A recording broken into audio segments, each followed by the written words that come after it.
Test, test.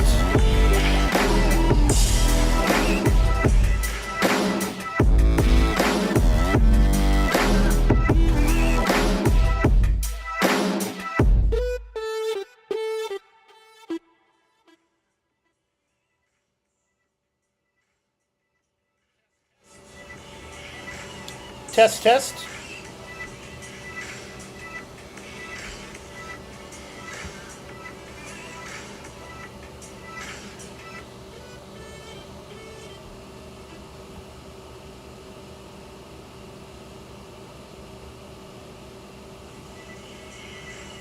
Test, test.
Okay, why isn't it showing?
Nope.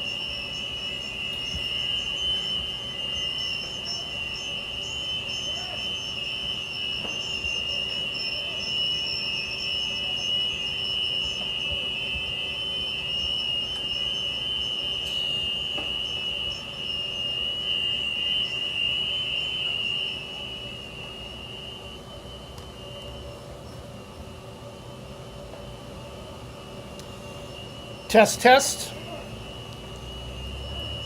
Test, test.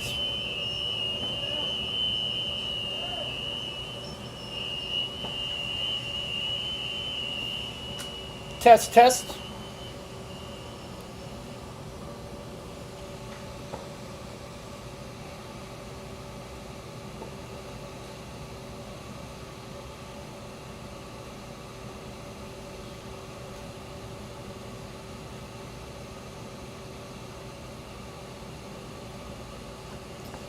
It's not.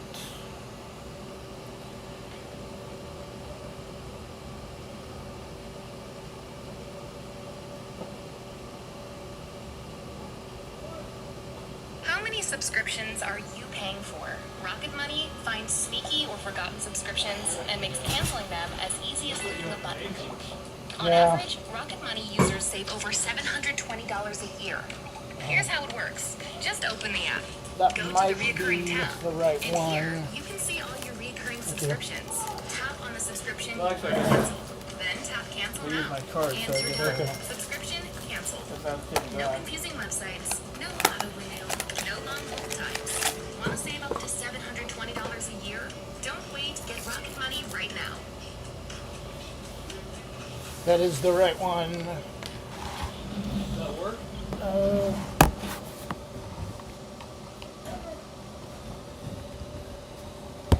That fits there. To my laptop. T. Hello.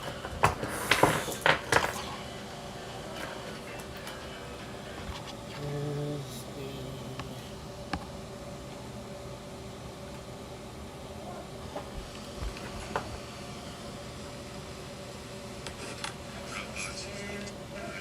To my laptop.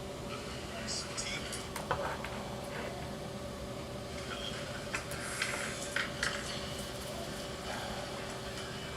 Well, it fits the laptop, but I gotta find.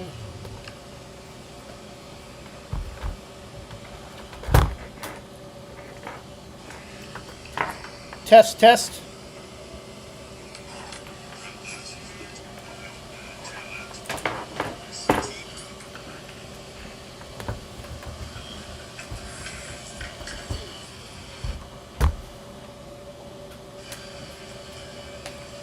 That's not gonna work. You need to. The female. You need to. Apologize for the technical difficulties. First game of the season for Banks High School baseball. Braves are currently number 2 in the coaches poll. Taking on Astoria this afternoon. Astoria has already played one game earlier this season, defeating Estacada 4-3 at home on Monday. The official start to high school baseball and counting games in 2023 OSAA baseball. Apologize for the technical difficulties. First game of the season. It's working great through the. For Banks High School baseball, Braves are currently number 2 in the coaches poll. It's working great through the Mac. Turn the mic on the Mac. Astoria this afternoon. Astoria has already played one game. Want to thank all of our sponsors: Jason Bond Remodeling, Jim's Market, Sarah Hesselman, Christy Van Meter at Union Home Mortgage, Banks Post Newspaper, LaHaye's Custom Embroidery, Main Street Pizza, and more. 2023 OSAA baseball. Starters today for the Astoria Fishermen. Tegan Connolly Fromweiler, a senior playing at second base. Merrick Benesh.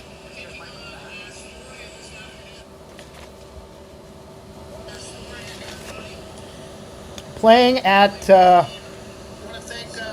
shortstop. Gunnar Olsen will be at first base today. Carson Hawkins, the designated hitter, starting pitcher for Astoria, Nico Boudreau. Starters today for the Astoria Fishermen. Third base, number 10, Joey Gramlich. Catcher, number 4, Teague Palmberg. Number 17 in center field, Garrett Hillard. Number 5, Aiden Giles will be in left field, and in right field, number 14, who will not hit, is Patrick Purdue Anderson.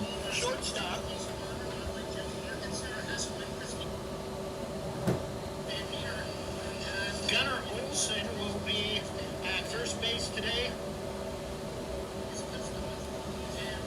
Carson Hawkins, the designated hitter, starting pitcher for Astoria, Nico Boudreau.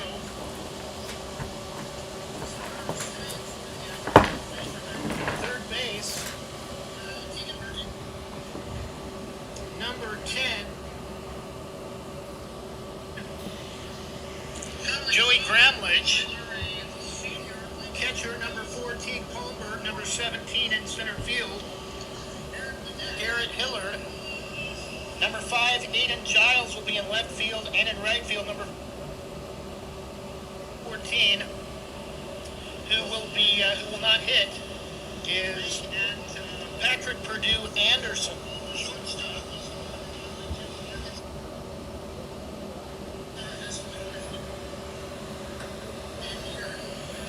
Gunnar Olsen will be at first base today. Carson Hawkins, the designated hitter, starting pitcher.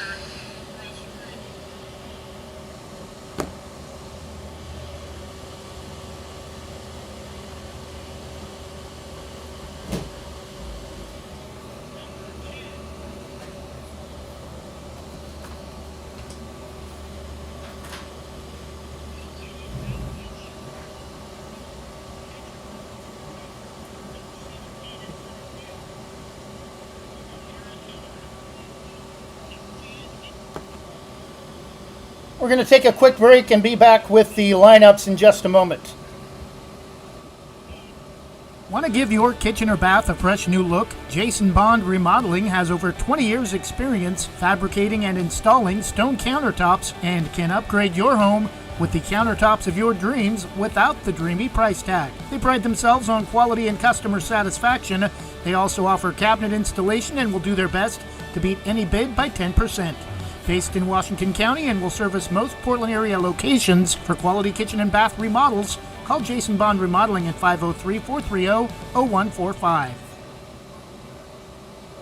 Jim's Market in Banks is an institution serving the community for generations. They're actively involved in events and athletics from the youth league to high school level.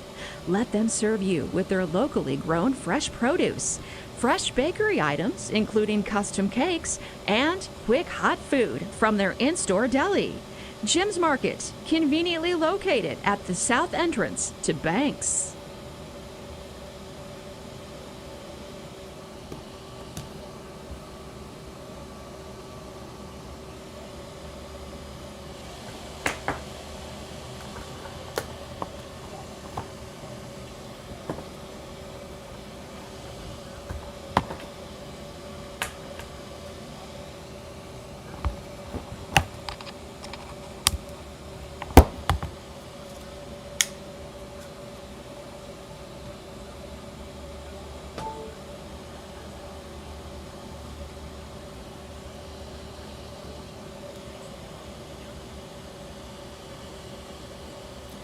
And we're back, just about set for the starters to be introduced, just waiting for the umpires to get done meeting with both coaches at home plate.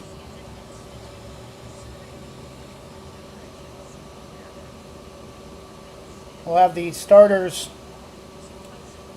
for each team and then the Pledge of Allegiance. We do not have access to music this afternoon here at Ron Tonkin Field, home of the Hillsboro Hops.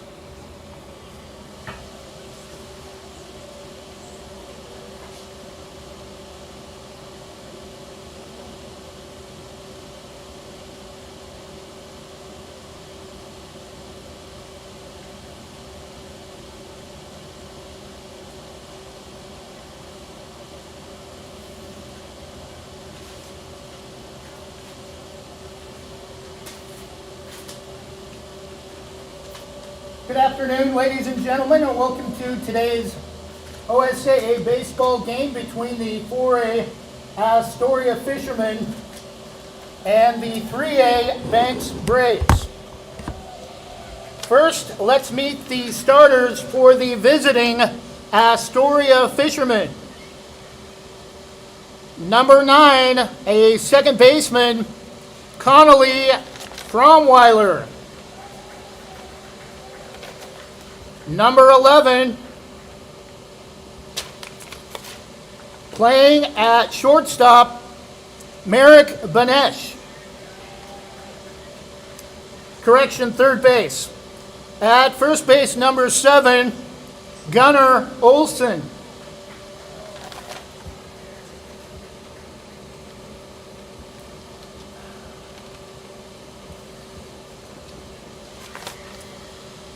Designated hitter number 3, Carson Hawkins.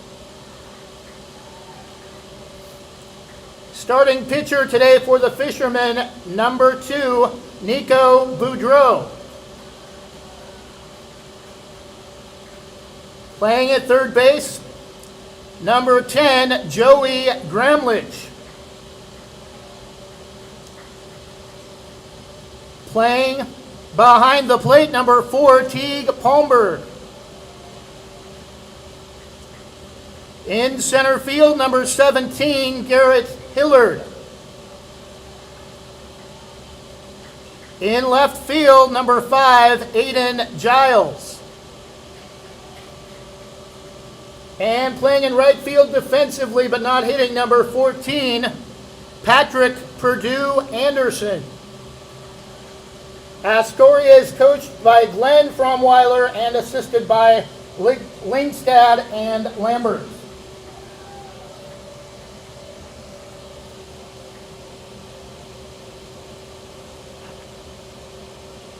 Now let's meet the starters for the designated home team, the Banks Braves. At shortstop, number 1, Wyatt Hesselman. Starting at second base, number 9, Lane Gilbert. Hitting third behind the plate, catcher Ashton Crossan, number 10. Hitting cleanup, today's starting pitcher, number 18, Logan Kind. In center field, number 20, Wyatt Selleck. Number 19 at first base, Blake Jewett. Number 8 in left field, Jack Lyda. Correction, right field. At third base, number 5, Christian Lyda. And playing in left field, number 4, Cade Long.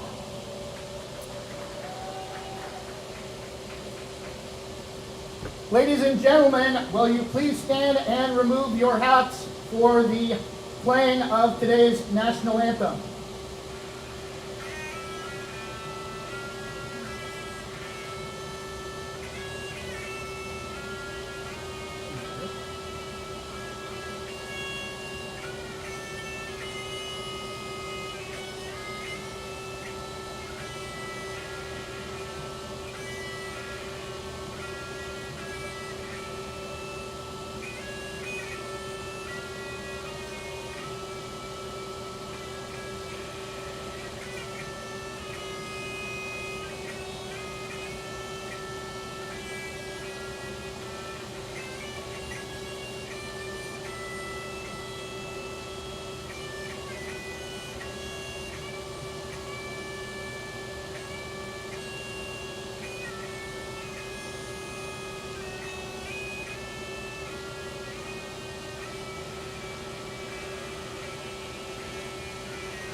Thank you.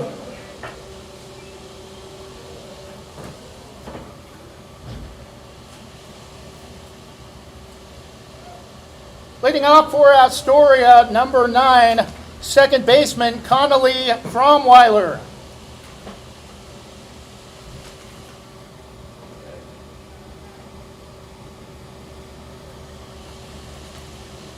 You want to switch off between innings like we talked about? Okay.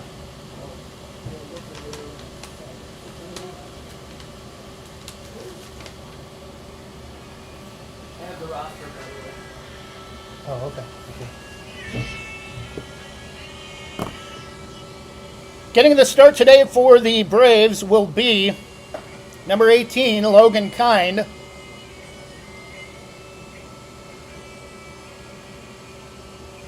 Again, we apologize for having to, we plan on doing video broadcasts of high school baseball this season, but forgot some piece of equipment we needed to run our normal video and audio operations, so we're having to function off of our laptop microphone.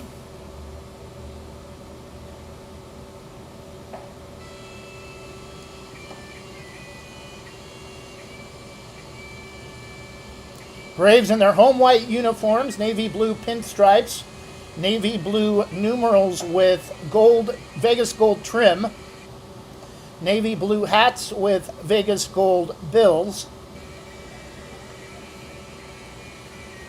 Huge delay. It's still playing the anthem.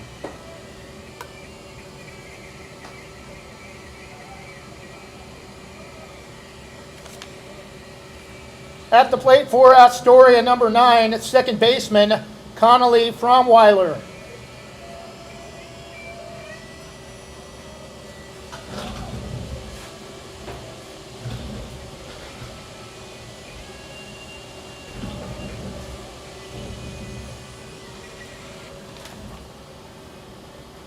First pitch from Logan to Fromweiler is a swung on and missed, down and away, 0-1. Astoria in their road purple uniforms, white and yellow stripes on the sleeves, white numerals with gold trim. Pitch from Fromweiler is swung on and missed, strike 2.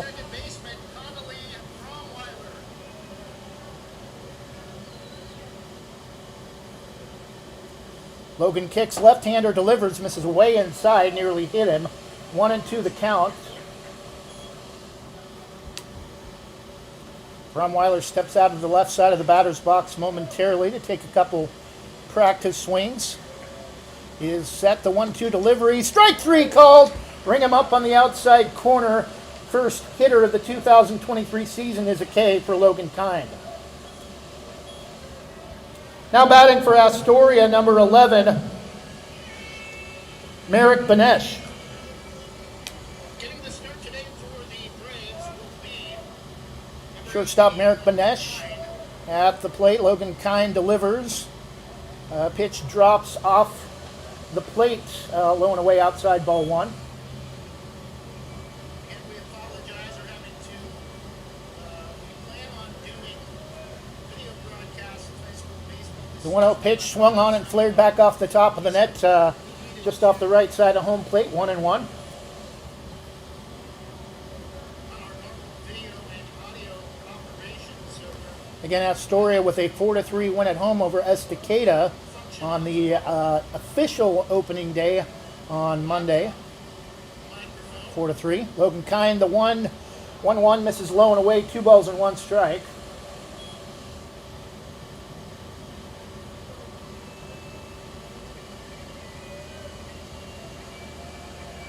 The 2-1 from Logan misses low, 3 balls and 1 strike. Ooh.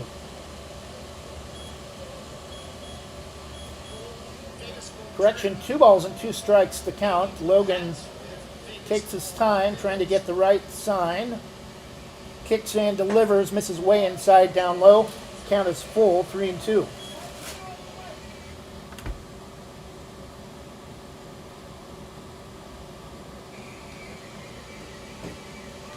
What did he say? At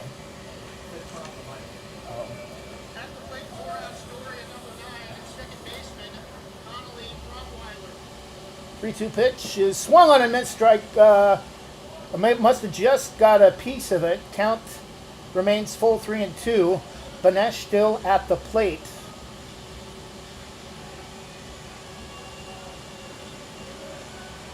3-2 pitch, strike 3 called, and Logan Kind on a 3-2 fastball, low and away at the knees, rings up his second straight hitter with 2 outs. Batting number 7, first baseman Gunnar Olson.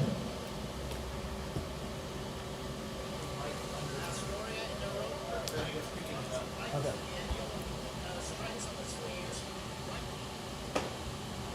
Pitch is swung on and missed on the outside, 0-1.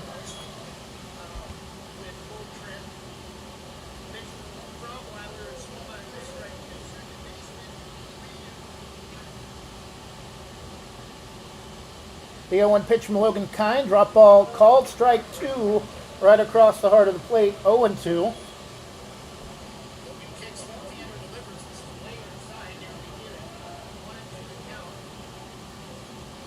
The 0-2 from Logan swung on, and that's going to get lined right back up the middle for a base hit for Gunnar Olson.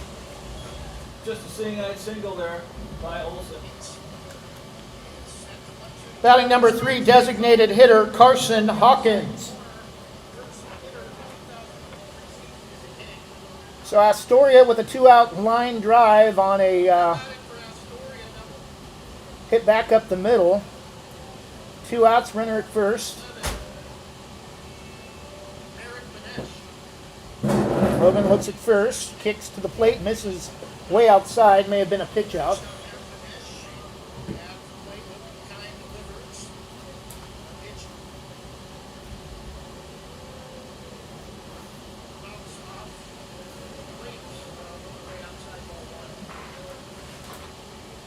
Throw to first.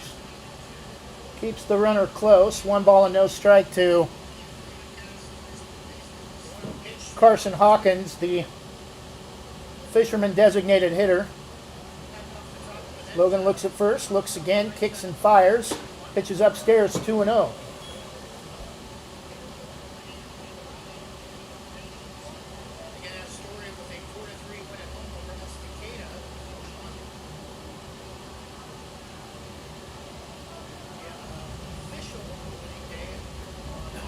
The 2-0 pitch, inside corner for the first strike of the at-bat, 2-1.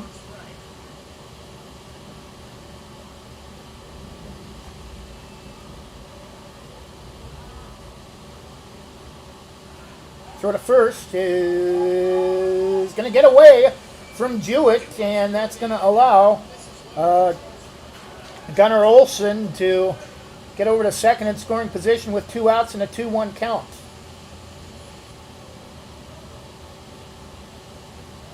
So Gunnar Olson at second reached on a line drive single to center and then reached on a throwing error on a pickoff move to first.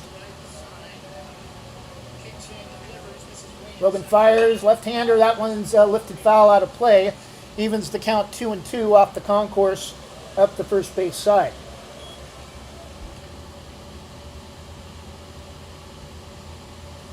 Again, just a couple more seasons left at Ron Tonkin Field for the Hops, the High A West affiliate of the Arizona Diamondbacks. They'll have a new field ready for, I believe, the 2025 season as that pitch misses down and in.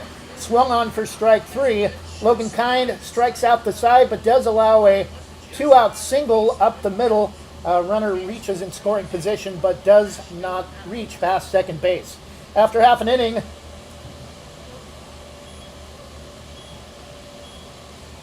it's Astoria 0. Banks coming up to bat for the first time when we return. Same great smile, same great service, but a brand new location and a great new team. Sarah Hesselman Group is still proud to support Banks High School athletics, but has now joined the Premier Property Group real estate team with new offices located in Bethany. If you're thinking about buying or selling a home, contact the Sarah Hesselman Group, Sarah at sarahhesselman.com, or call 503-313-0748.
And Astoria fans, they have a little case of deja vu, as both of these pitchers pitched in the playoffs last year. Nico Boudreau and Logan Kine. First pitch to Wyatt, misses way low and away, nearly gets away from the catcher, ball one.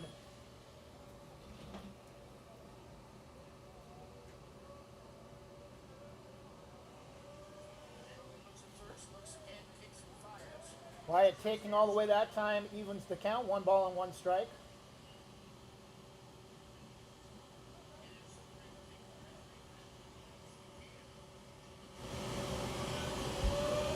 The 1-1 pitch from Boudreau, swung on and chopped hard off the third base side in front of the Braves dugouts, up the left field line, 1-2. Fans might remember Nico Boudreau was the quarterback for Astoria. We did that game last year at Astoria when Nico got hurt, and so he come back last season. Good to see him coming back and ready to go for baseball. The 1-2 pitch bounces at the feet of catcher Teagan Palmberg.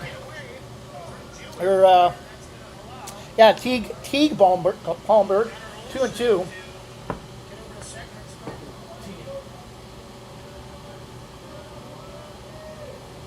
2-2 pitch from Boudreau is lifted foul.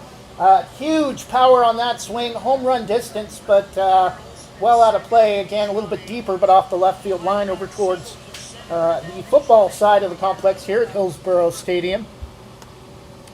Banks lost to Kennedy on that side of this facility back in November in the 3/8 semis for football. Hard grounder to short, deep in the hole. The throw to first is just in time. Oh no, late call. They're going to rule Wyatt safe at first, able to beat out a ground ball to shortstop. And just a couple more seasons left at Ron Tompkins Field for the Hawks. The High A West affiliate of the Arizona Diamondbacks will have a new field ready. Batting for the Braves, second baseman, number 9, Lane Gilbert. Batting for Banks, number 9, second baseman, Lane Gilbert.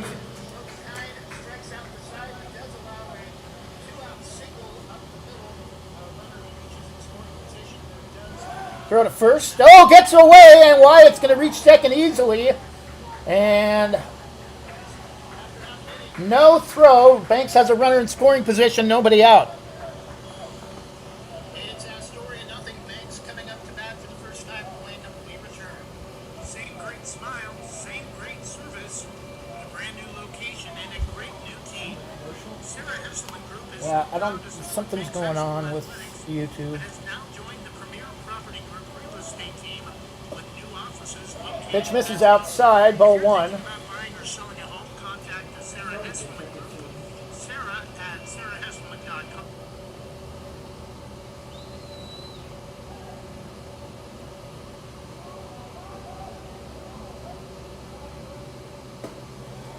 Pitch misses outside, low and away, 2-0.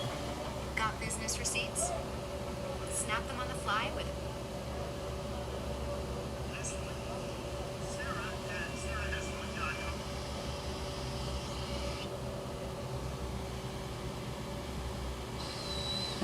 2-0 pitch is called a strike inside at the knees, 2-1. Pitch misses outside. Wait, 2-0. got business receipts? Snap them on fly with Line drive to right and making the catch, tagging up, starting to. Now he's going to stay put at second base. One out for the Braves. Good job by Purdue Anderson, who's right there under it, camped under it, and makes the play. Batting number 10, catcher Ashton Crossan. Pitch misses outside. Wait, 2-0. got business receipts? Snap them on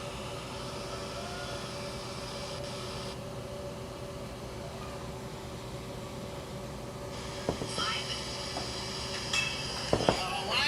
First pitch is a called strike, 0-1. Tagging up, starting to. Now he's going to stay put at second base. One out for the Braves.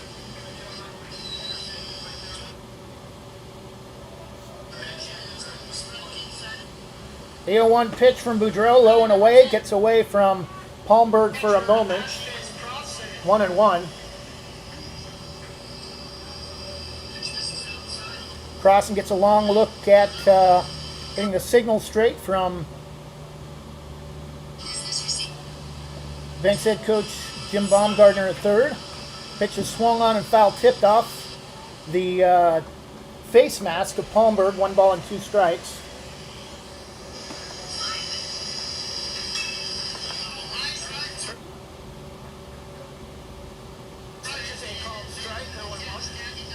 Says they have a full signal, but I think something's going on with the internet. Keeps cutting in and out. Boudreau looks at second. Decent lead for Wyatt. Now goes on the pitch, swung on and missed. Throw to third, it's off the glove of the third baseman, Connolly, or Joey Gramlich. Play at the plate, throws up the line about halfway between home plate and the pitcher's mound. And one hit leads for 1 run so far, at least, for Banks. I think the out at the plate will count, so 2 outs. Batting for the Braves, starting pitcher number 18, Logan Kind. Banks head coach Jim Baumgartner at third. Pitch is swung on and foul tipped off. Pitch is swung on and a line right between first and second underneath the diving effort from Gunnar Olsen. And Banks has their second hit of the inning. Great power that time behind the grounder from Logan Kind. Well struck by Logan.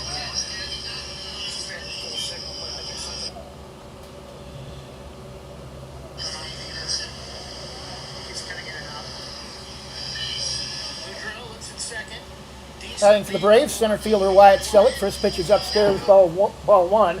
Throw to first, not in time. Batting for Banks, number 20, center fielder Wyatt Selleck.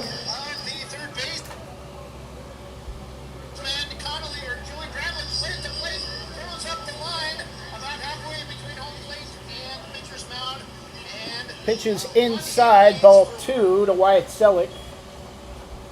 2 outs, 1 run in, 2 base hits in the inning. A single from Wyatt Hesselman and who later scored on a throwing error on a move to third. Throw to second is not going to be in time. Throw is high, and Logan Kind's going to be safe at second with a steal on a 2-0 pitch.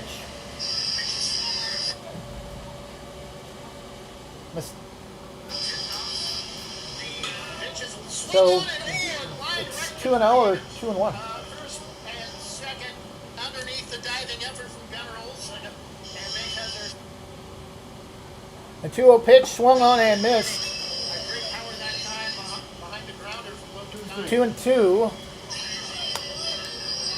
2 balls, 2 strikes to Wyatt Selleck, Braves center fielder, 1 run in. Logan Kind also in scoring position at second. 2 outs. Payoff pitch for Boudreau is downstairs, down around the ankles, a little bit low, 3-2. So count is full to Braves center fielder Wyatt Selleck.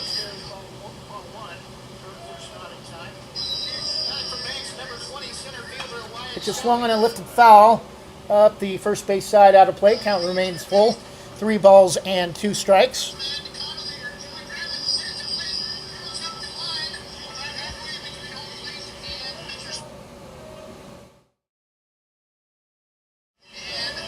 inside. 3-2 pitch swung on and just does get a piece of it high over the mask of Palmberg. Count remains 3 balls and 2 strikes. 2 outs, a 1-0 lead for 3A Banks over 4A Astoria. Wyatt Hesselman scoring on a throwing error off the third baseman's glove. Pitch misses low and away outside. Nice way to work a walk for Wyatt Selleck, and now Banks has 2 runners aboard with 2 outs.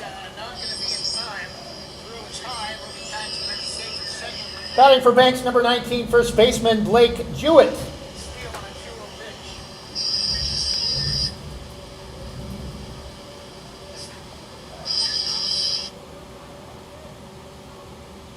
Runners at first and second, 2 outs. 1 run in so far. Pitch is called a strike at the knees, 0-1.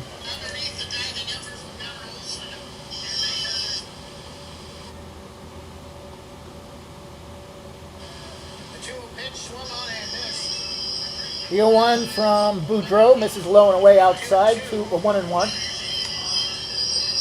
Busy week for Braves baseball and softball. I'll try to get you as many softball broadcasts in as possible, but double duty with public address and scoreboard for baseball. It might be hard to get a few softball games in.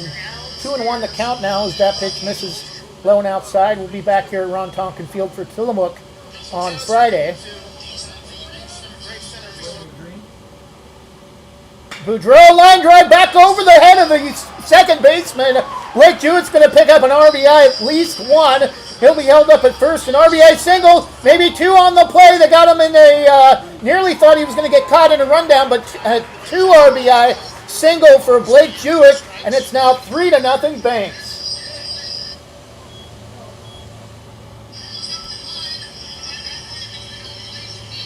Time called as we're going to brush off the plate. Close play on the throw. 3-0 Banks in the bottom of the first. Batting left fielder number 8, Jack Lyda. Well, that's just a Correction, right fielder. That's just a well-struck baseball by Blake Jewett that time. He placed it right over the middle, just back up the box, and good piece of hitting. And this one's driven to left, and going back on it though, and making the catch for out number 3. Jack Lyda lifts one to left to end the inning, but the Banks Braves come out on fire in the bottom of the first. 3 runs on a couple of base hits. After 1 full, it's Banks 3, Astoria 0. We'll be back with the top of the second, and going to turn things over to Jonathan Lee if he wants. Banks 3, Astoria 0 back after this.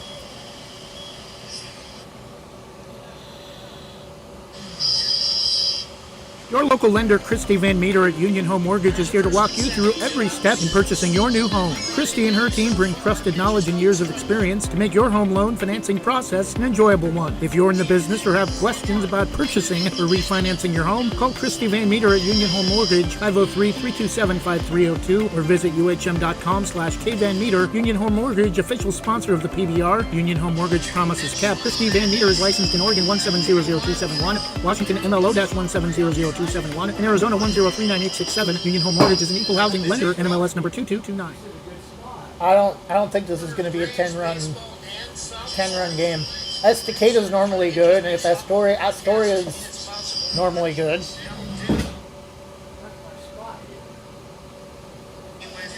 And I mean, I can't move it over there because the scoreboard's here and the mic will barely reach, so. Can you hear my commentary from over there? I tried to speak loud, but I don't get the microphone. No, I mean, it's fine. I got the, nobody's able to hear it with it under the counter.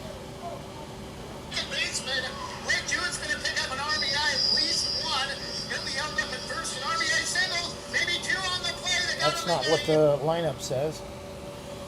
Leading off for Astoria, pitcher number 2, Nico Boudreau.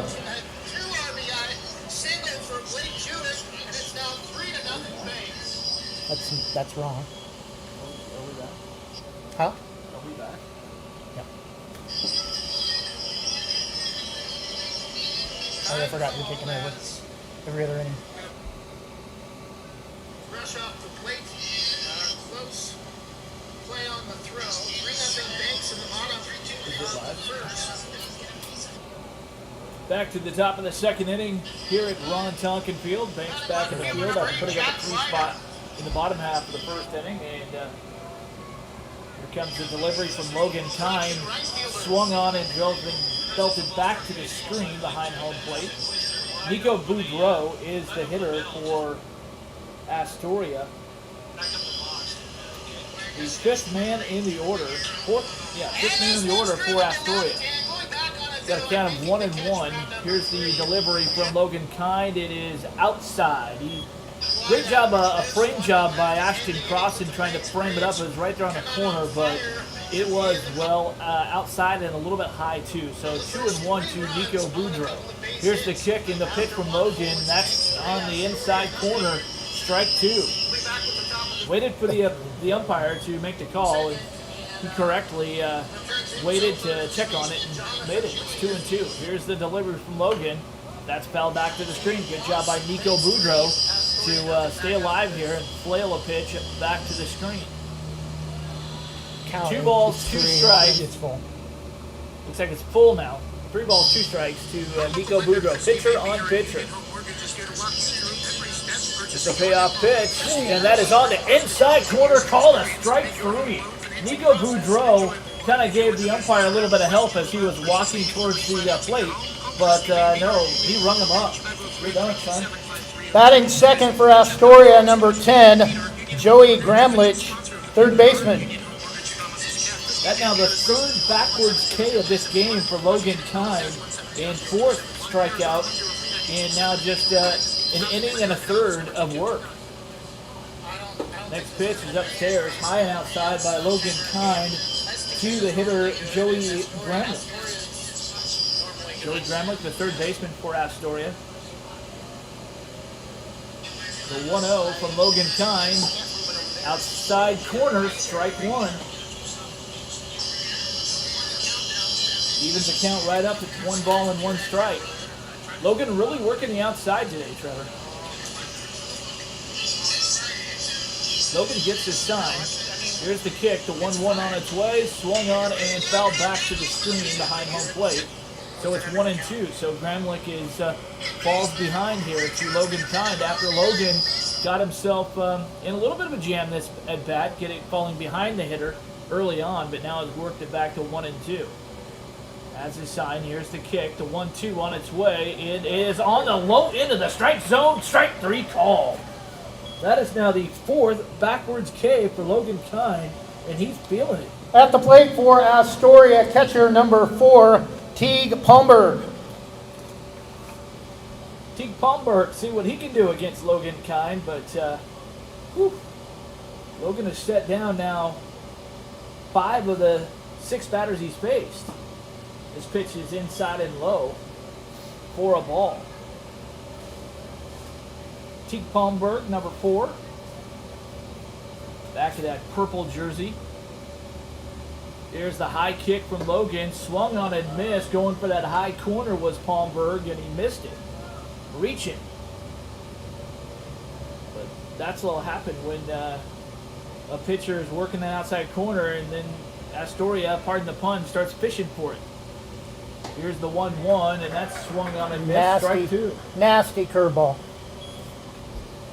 1 ball, 2 strikes. Logan again is dealing here in the second inning. Top of the second. The 1-2 on its way. The kick, the pitch. Swung on and driven foul over the first base side. It's going to get out of play, so the count remains 1 ball, 2 strikes. Teague will take a step out of the box and a couple of extra swings as he looks down at his head coach. Now back in. Logan working quickly. The kick, the 1-2 on its way, and sort of a little change-up outside. You can see that change in speeds there, Trevor.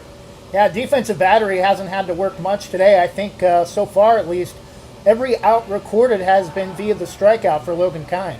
The 2-2 kick on its way, and it is driven right at the shortstop. And nice stab by Christian Lida over there at third base, who tried to make a play on it, but got off his glove in the left field, and on with a base hit, we'll call it, is Teague Palmberg, the second of the day for Astoria. Batting number 17, Garrett Hillard, center fielder.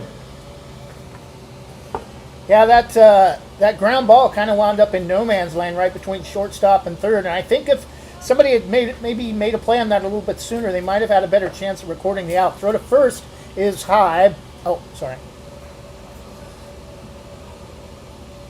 Garrett Hilliard stands in for Astoria. He is the 8th man in the batting order for the Fishermen. Fourth person to come up this half inning. Here's the kick from Logan, and it's high.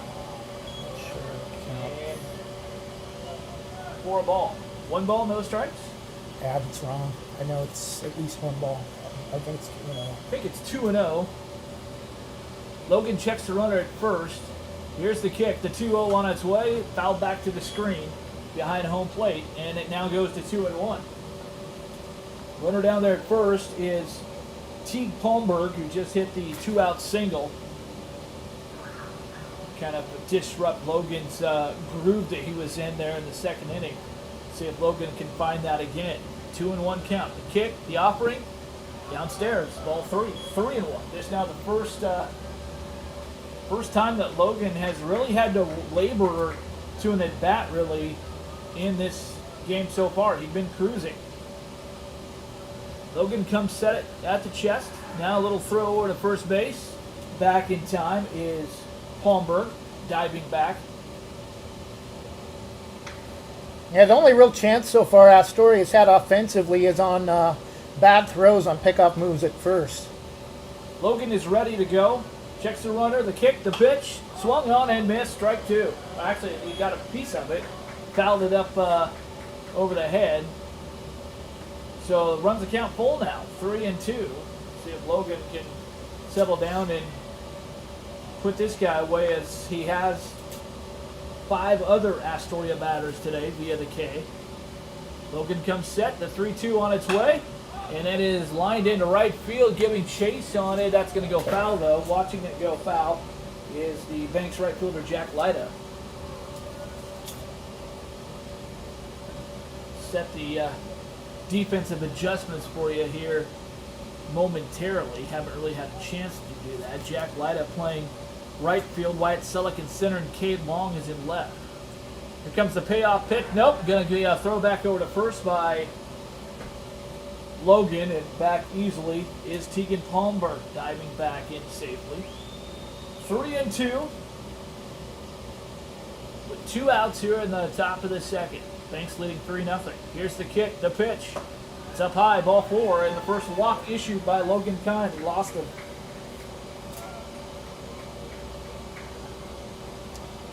Batting for Astoria, left fielder number 5, Aiden Giles. So 2 quick outs recorded here in the top of the second by Logan Kind, and then a base hit, solid base hit, and then a walk, and that's going to prompt a little meeting between Ashton Crossan, the Banks catcher, and Logan Kind. And just a little bit, just to get on the same page, get back to where they were. Standing in for Astoria, Aiden Giles, the 9th man in the batting order. I like to refer to this in my years of broadcasting baseball as the silent 9-hole. Got some directions from the umpire. Oh, got a bat over here on the batter's box. Yeah, that's safety first. You got to make sure you don't. Yeah, you got to get those bats and all the baseball spoken for before put the ball in play. That's good umpiring. Here's the kick from Logan Kind. It's inside and low. Looked about the same spot as it's been. It's been getting that call, but this time a little bit too low. And first pitch is a ball. 1 ball, no strikes to Aiden Giles. Logan checks the runners. Here comes the 1-0 on its way. Again, down low, same spot. Just can't get that inside part of the strike zone right now, and it's 2 balls, no strikes. Tying run is at the plate, too, for Astoria. Aiden Giles in a 3-0 Banks lead. They put up a crooked number in the first. Logan checks the runners. Here comes the 2-0 on its way. Swing and a miss. Strike 2. Strike 1. Leadoff batter for Astoria, Connolly Fromweiler, is on deck, taking his hacks in. Looking for a second opportunity. Here comes the 2-1 from Logan. Swung on and missed. Good cut by Aiden Giles. He just couldn't come around on it. Logan has come back from 2-0 to even it up at 2-2.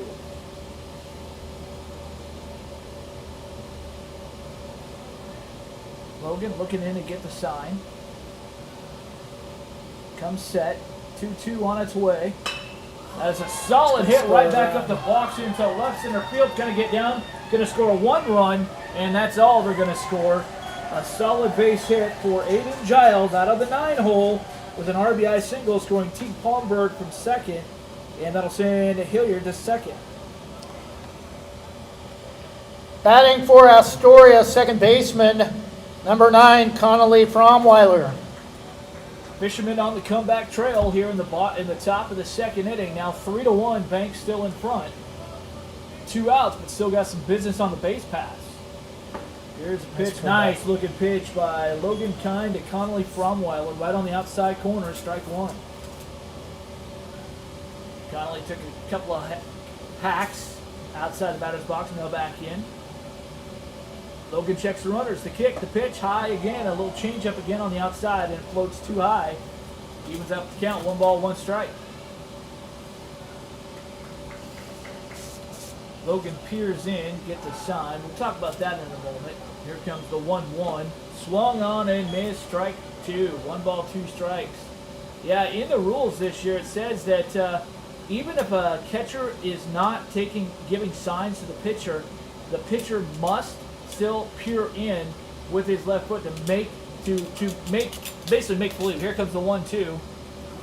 Hacked that, missed, and gets in the dirt, and the throw down from crossing the first base is in time for out number 3. So just 1 run. We'll talk about that rule with the pitcher more in the next half inning. But it's 1 run on a couple of base hits and 2 men left after an inning and a half. It's Banks 3, Astoria 1. Banks Post newspaper is the official news provider of West Side's greatest hits. Listen hourly for West Side news from the Banks Post newsroom. Banks Post newspaper covers Banks, Manning, Buxton, Roy, and surrounding western Washington County communities. If you'd like more information on the Banks Post or want to pick up a copy, visit a local business today. You can also visit their website at bankspost.com or their Facebook page, Banks Post.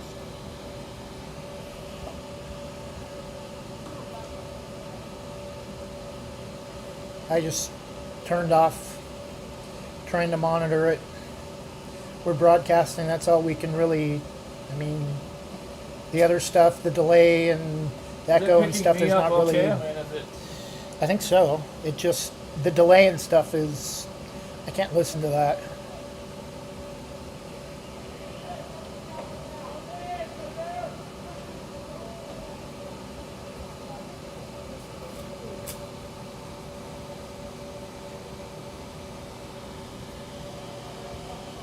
Bottom of the second we go here at Ron Tonkin Field. Banks Braves still on top of Astoria 3-1 after putting up a 3-spot in the bottom of the first.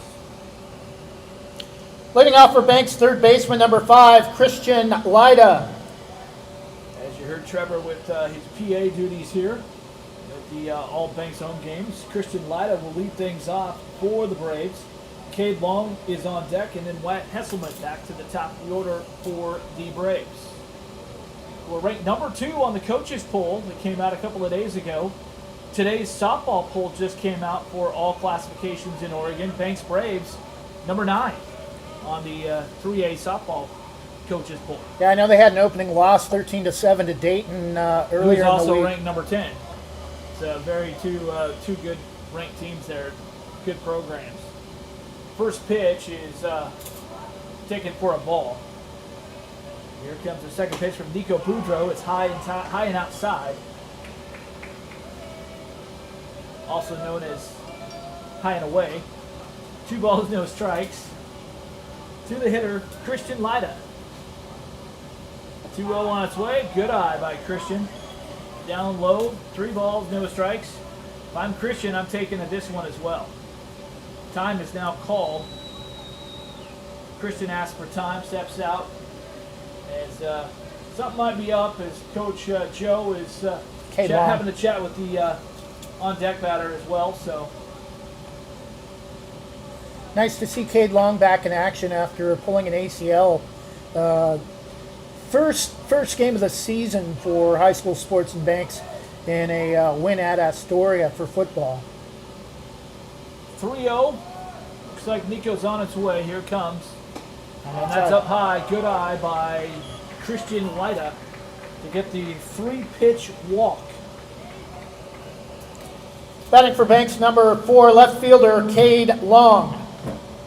Good to see Christian Lyda playing in all 3 sports. As we get a timeout here for Astoria, they're going to go out and talk with Nico Boudreau. Coach going to take a 30. Pull in his catchers and infielders. And we do have some activity in the bullpen, actually in both bullpens we have activity. Is that Carson Hawkins in the Astoria? But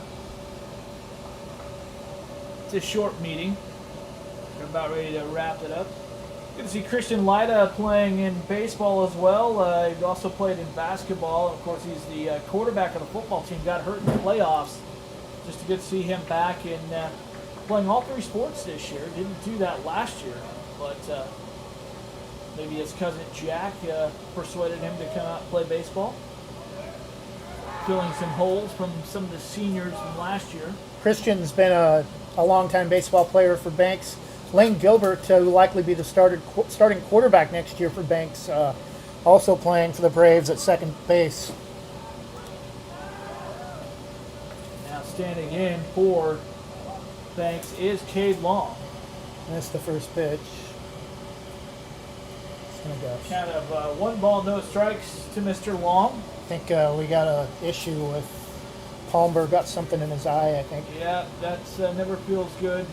This is a hybrid turf here. Actually a hybrid turf, as we were just talking about a couple days the other day, Trevor, is actually field turf infield and grass outfield, but this would be a hybrid. You got field turf on infield and outfield, except for pitcher's mound and home plate is natural dirt. There's a bunt, good one laid down by Cade Long over on the third base side. They're going to go to third, and it is no play. And a good job of base running by Christian Lyda to get down from second to third, and over to first base is Cade Long. Batting for the Braves, number 1, top of the order, shortstop Wyatt Hesselman. Sacrifice successful for Cade Long, who was kind of to the third base side of the mound. So Nico Boudreau, his only play was to third base, but great base running by Christian Lyda. Ducks on the pond. Runners on the corners for Banks, threatening here with nobody out. And back to the top of the order in Wyatt Hesselman, who reached on a single to lead off the first inning, came around to score on a single by Logan Kine. 3-1 is our score, bottom of the second. Here comes the first pitch to Wyatt Hesselman. Ooh, nice that pitch. Looked pretty good from Nico Boudreau, but the umpire didn't like it. Ball one. Home plate umpire Rennie Farron, also an OSA basketball official, known him for a number of years. Also a writer for an online sports blog. 1-0 way outside. Even to count at 1 ball, 1 strike. That one just kind of slipped off Nico's fingertips. Don't think he was quite ready for that to come off. It's 2-0. Nico gets a shine. Here he comes inside and tight. Wyatt has to kind of duck out of the way of that one. 3 balls, no strikes.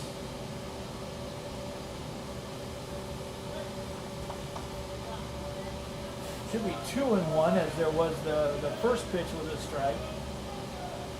Here comes the delivery. It gets away. Ball 4. And you're not going to have any throw as Christian did a great job to come halfway down the third base line and thought about it, but wisely stays over there. We're going to another pitching conference here for Astoria, and I think it's going to be the end of the line for Nico Boudreau. Kick a 30. I'll wait for your cue. Pitcher still out there in the bullpen for Astoria. They haven't made the move yet, but it's number 1, which is Burdeno. Tegan Burdeno is throwing. He's a right-hander. Conference still going out there, but I think this is just to give Tegan a few more. This is just customary to give Tegan a few more throws out there in the bullpen before they pull the hook on Nico, who can also play other positions. So we'll see how sometimes they'll make multiple changes. But still talking about the situation, home plate umpire has joined the conversation now. And Astoria in a precarious position with nobody out and the bases loaded. They want to keep this to as slim of a lead as possible when they're coming up to their next at bat in the top of the third. So Burdeno is going to stay in the bullpen for now, and they're going to let Nico try to sort this out. Nobody out. Runners on the corners.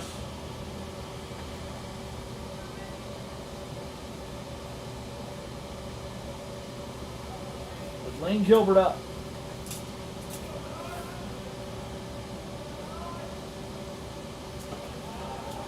That was a batting for the Braves, second baseman number 9, Lane Gilbert. That's a beautiful pitch from Nico Boudreau, right down the middle, but just a little bit high.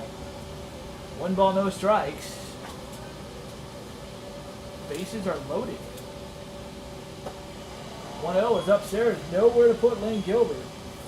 Christian Lyda at third. Kate Long goes to second. And Wyatt Hesselman at first. Nobody out. 1 ball, no strikes. The offering. Ooh, right on the outside corner. Late call that time, but it was the right call. Just caught the corner. 1 ball, 1 strike.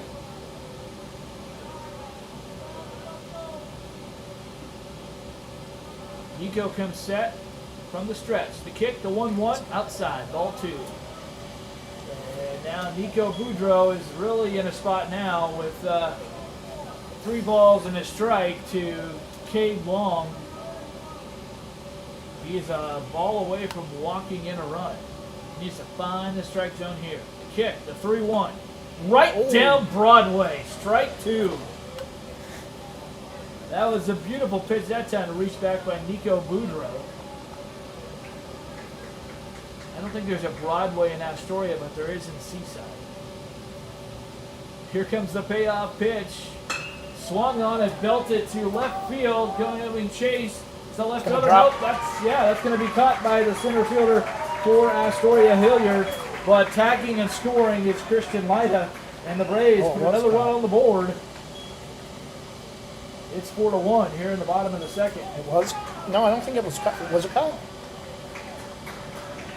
I didn't think it was Actually, I think it was a little bloop signal. I thought it might have been caught by the way he was going back, and then of course Christian tagged and scored. But no, we got a base hit I can't fix for that. Lane Gilbert. So everybody moves up a bag, still nobody out.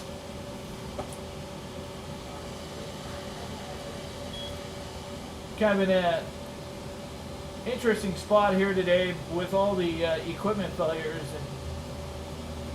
And anytime the ball is hit to the left part, I got to move over to a different window. Here's a shot right back up the box. That's going to be a base hit for Ashton Crossan, and he's digging for two as 2 runs come across to score, and Ashton's going to get it easily. A stand-up double for Ashton Crossan, 2-run double for Crossan, and that's going to send Lane Gilbert over to third as we get caught up here in the scorebook.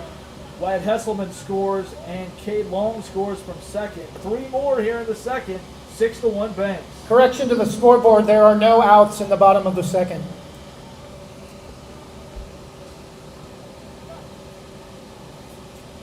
Three runs in the first, 3 runs in the second. Crooked numbers are always good, but Banks is looking to do more than just crooked numbers, Trevor. There's nobody out. And Logan Kine stands in. Swings at a pitch outside. Batting for Banks, Logan Kind, number 18, starting pitcher. Lane Gilbert over at third. Ashton Crossan at second with a 2-run double that really broke this game wide open again. Logan Kine looking to do some damage here. The 0-1 to Logan floats outside, ball 1. No, they ruled that a strike. Ooh. Somebody wants to get to dinner early tonight. That looked like it was way outside, but it's a strike. 0-2 to Logan. Nobody out. Oh, yeah. Here comes the 0-2. It's upstairs. Good eye by Logan. That one was at the same location as the last, but it was just a little bit higher. Definitely evident. 1-2, the count to Logan Kine. Nobody out. Runners at second and third for Banks. 3 runs already in. 6-1 Braves. Bottom of the second. Here's the 1-2. Inside and low. Ball 2. And a throw back to the pitcher. Gets away from him, but nobody going to advance. Not far enough away. That is a live ball, though. They could if they wanted to. Bottom of the second. 3 runs in for Banks in the first. 3 here in the second. Nobody out. Looking to add some more insurance here. 2-2 the count to Logan Kine from Nico Boudreau. The kick, the pitch. It is wrapped into right field. That's going to get down. That's going to score 2. It's going to get all the way to the wall. Logan is digging for 3, and he's going to get there standing up. He might have it inside to Parker if he hurries, but no. They get it back in. It's a 2-run triple for Logan Kine, and this game is broken wide open now. 5 runs here, 8-1 Banks. Batting for Banks, number 20, Wyatt Selleck, center fielder. And that's it for... And that's going to chase Nico Boudreau out of the ball game. But, well, not out of the game, but off the mound as he goes exit stage left and going out to the middle part of the infield. He might stay at second. Coming in from the bullpen will be Tegan Verdano. He is a right-handed thrower. And we'll pause for this pitching change timeout. You're listening to Banks Braves Baseball. They lead at 8-1 in the bottom of the second. Visit Main Street Pizza in Banks, located next to Jim's Market, for the best pizza in Washington County. From loaded hot baked subs to a Main Street special pizza piled high, we will satisfy your pizza cravings. We've been serving and supporting the Banks community since 1986. Open daily at 11 a.m. Call ahead now to place your order at 503-324-5858 or follow us on Facebook to see our daily lunch specials. Mention this radio ad and receive $2 off any Main Street pizza.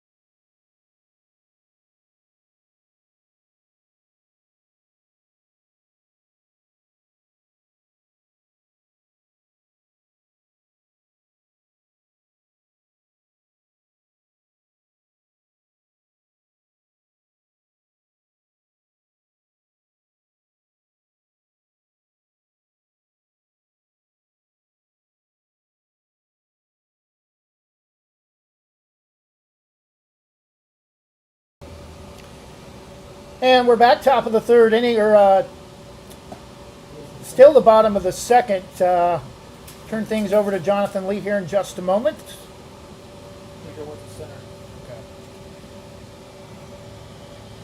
Now playing at second base, or at center field for Astoria, Nico Boudreau.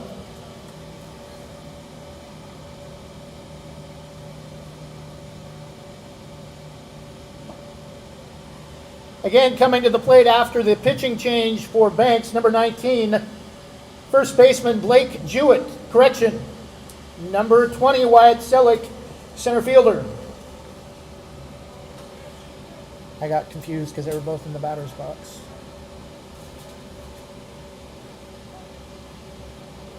So back here, number 1, Teague Burdano. Coming on in relief in a tough spot with a man at third base, nobody out. And Wyatt Selleck, a man who can do some damage himself at the plate.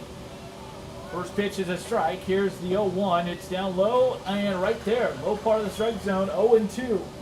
Two quick strikes here by Teague Burdano. Has a sister who played on the very outstanding Astoria girls basketball team. Finished third in state. Here's a pitch way outside, flailed out by Wyatt Selleck and swung on and missed. Don't help him out. Now batting for the Braves, number 19, first baseman Blake Jewett. So Teague Burdano comes in and gets Astoria out here in the bottom of the second. Stops the bleeding a little bit. Still work to do as that pitch misses outside. 1 ball, no strikes to Blake Jewett, who singled. Got a 2 RBI single in the first inning. The 0-1 from Burdano. It's inside. Misses, ball 2. Had a chance to broadcast Astoria's quarterfinal win over Crook County. They wound up finishing third with a victory over Marshfield on Saturday at Forest Grove. Teague Burdano, just a freshman.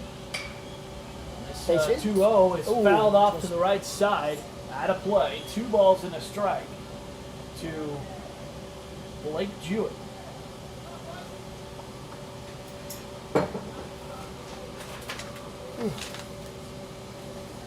Coming on here, a tough spot for a freshman to come in here when your team is good, but give it up to him. He got Wyatt Selleck out on 3 pitches. Well, this one goes down low to Blake Jewett. 3-1. 3 balls and a strike. It's now the 8th person to bat here for Banks. In the bottom of the second. The 3-1 on its way. Downstairs, ball 4. So the 9th person to bat here for Banks is Jack Lyda. Second at bat this afternoon for number 8, right fielder Jack Lyda. Jack will complete the order here in the second inning. Still only 1 out, though. So unless Astoria turns 2 on here, we'll see a 10th person to come up, and this one is outside, and now all of a sudden Teague Burdano can't find the strike zone. Started pretty well against Wyatt Selleck, although he really was helped out on that third pitch that should have been a ball, and Wyatt just flailed at it. Struck out. Here's a pitch right back up the middle. It's high in the air to Nico Boudreau. Camps under it, makes the catch, and tagging and scoring from third base is Logan Kine, and the Braves put another run on the board. That's good baseball right there. 2 away in the third. Batting third baseman for the Braves, number 5, Christian Lyda. Get him on, get him over, get him in. It doesn't matter how you do it, just get it done, and Banks is doing it here in the second. 6 runs, take a 9-1 lead. First pitch to Lyda is popped, blooped into center field. That's going to be a base hit for Jack, and that's going to move Blake Jewett over to second. And now Christian Lyda will come up to the plate. Christian was at the plate. It's Cade. Batting for the Braves, number 4, left fielder Cade Long.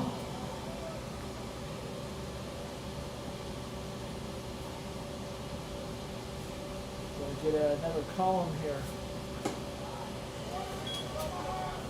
Over at second base is Blake Jewett.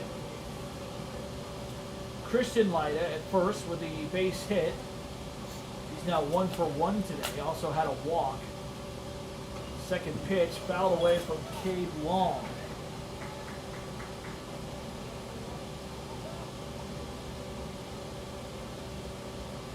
He got on base last inning and came around to score. Actually got on base earlier, came around to score earlier this inning.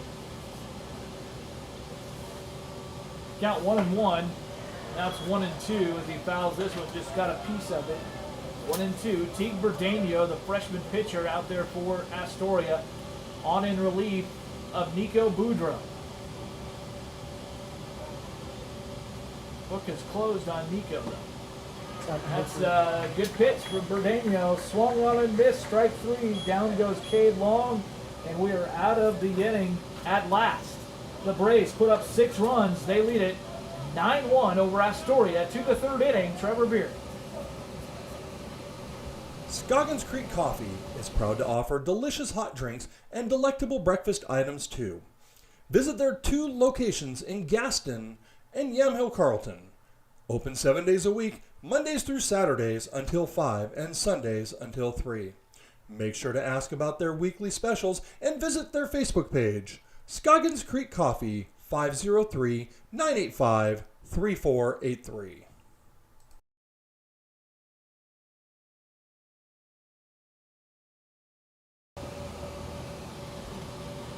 And we're back. Banks didn't quite expect this kind of offensive output, especially with Astoria, a slim lead over a normally decent Estacada team, 4-3 on Monday. Banks 3 in the first 6 in that last second inning, going all the way through the batting order. 9 hitters coming to the plate in the bottom of the second. Logan Kind will, it'll be the 2-3-4 hitters for Astoria to start the top of the third, leading off number 11, Merrick Benesh, the shortstop.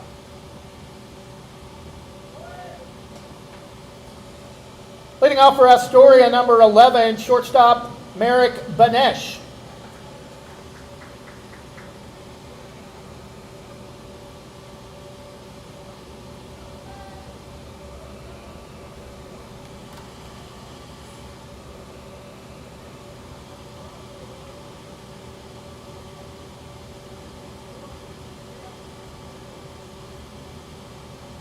Momentary timeout as Astoria head coach Ferm Weiler jogging out to get into his position in the third base coach's box. First pitch from the lefty Logan Kind, 5 strikeouts on the day. This one grounded hard right back up the middle off the glove. Throw to first would have been in time, but had to hurry the throw, and that's going to go as an error from Christian Lida as the throw gets away from Blake Jewett up the line.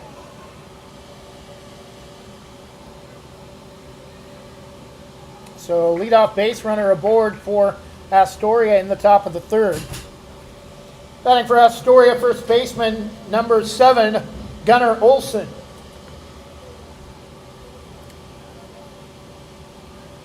I believe that's the first time today Astoria's had the leadoff runner aboard. Throw to first, lobbed back to the bag. Ground ball back up the middle, went off of Logan's glove to third. Throw to first was off the line. Curveball misses low and away, ball 1.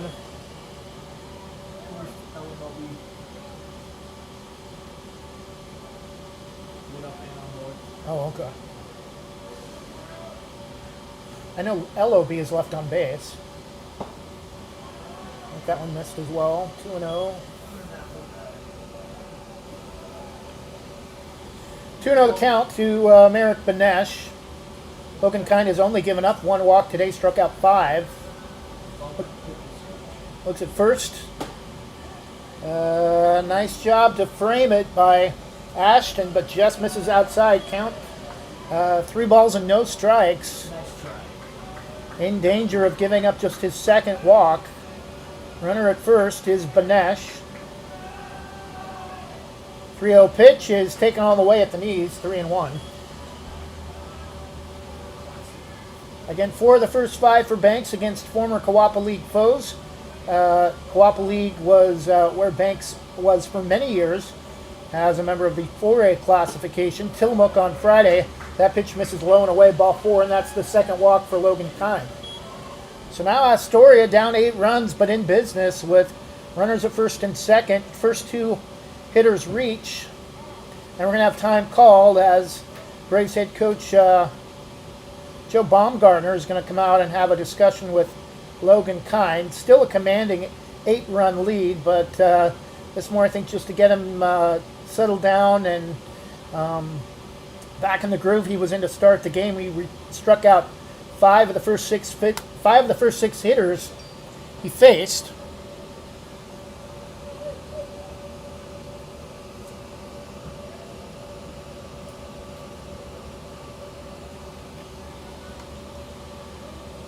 Nobody warming up in the Braves bullpen for the moment. There was a pitcher down there last inning. Oh, okay. I know he's had shoulder issues, apparently checking to make sure he's safe to keep going. He's only allowed 1 run through 2 full. 2 runners aboard here in the top of the 3rd. That pitch misses outside. Ball 1 to Carson Hawkins. Batting for Astoria, designated hitter Carson Hawkins.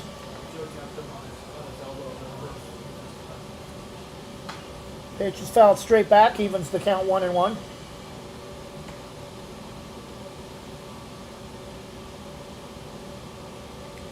Wyatt Hesselman got the scoring started off for the Braves, scoring on a throw to third that went off the fielder's glove into left field.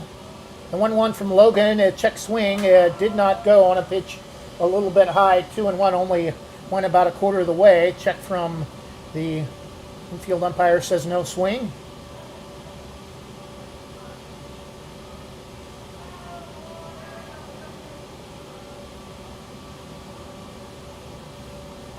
Runners at first and second, top of the 3rd. Nobody out for Astoria, but trailing 9-1. Pitch is taken right across the plate on the outside edge. 2-2.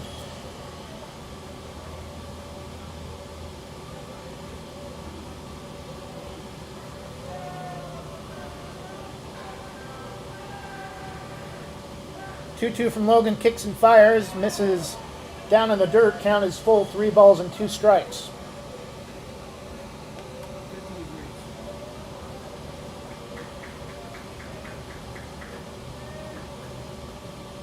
$50 under partly to mostly sunny skies. Some clouds off and on this afternoon. Turned out to be a pretty decent day. And check swing from the infield umpire says no swing.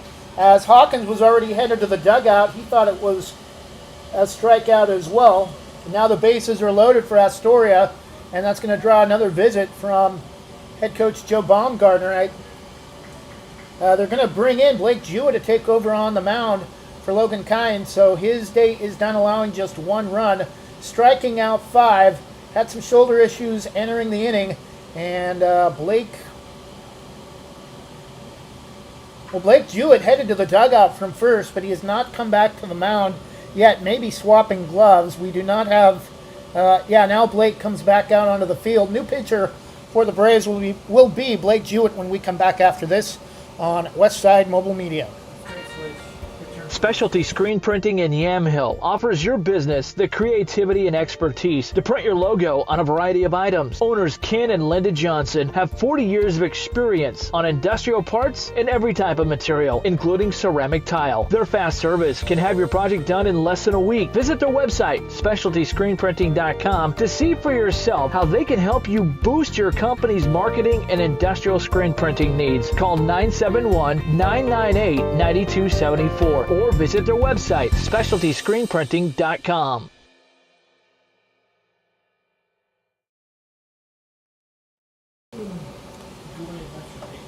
And we're back, top of the 3rd inning. Banks a 9-1 lead, but Logan Kine lifted here in the top of the 3rd after shoulder issues. did a masterful job, though, allowing just 1 run and recording 5 of the first 6 outs via the K. Blake Jewett will come in replacement as Blake and Logan will do a straight switch. Logan will move back to his normal starting position when he's not on the mound at first base.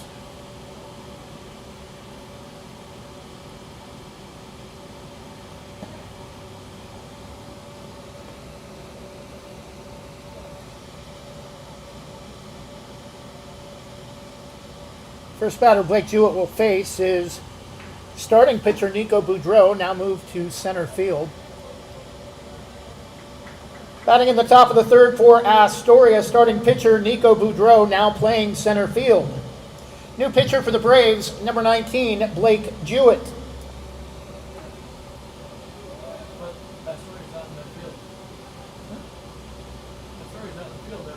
No, I know, but I'm just giving their position.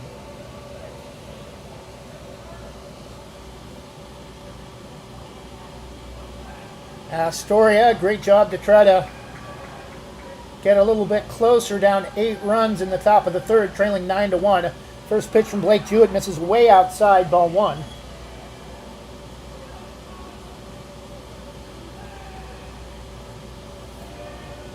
Pretty sure baseball, the only sport of Blake Jewett, a hard-throwing right-handed junior. Pitch catches the outside corner that time, 1 ball and 1 strike.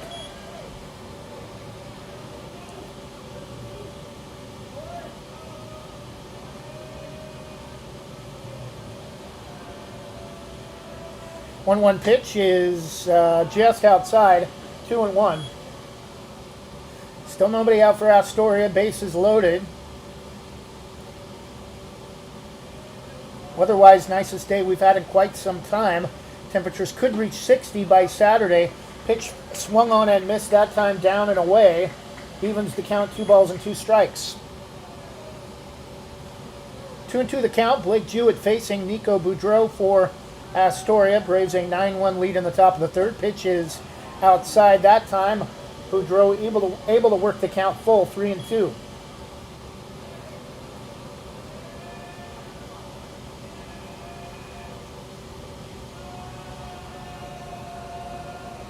Three-two pitch is outside, and Blake Jewett is going to walk in the second run of the game for Astoria.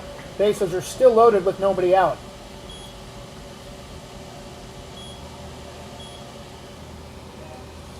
Batting for Astoria, number 10, Joey Gramlich.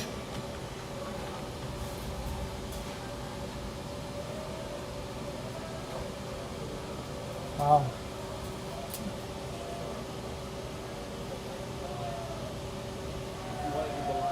Huh?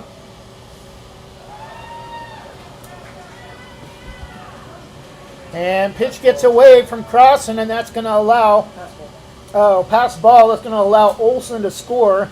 It's now 9-3. I wasn't sure what you were trying to show me.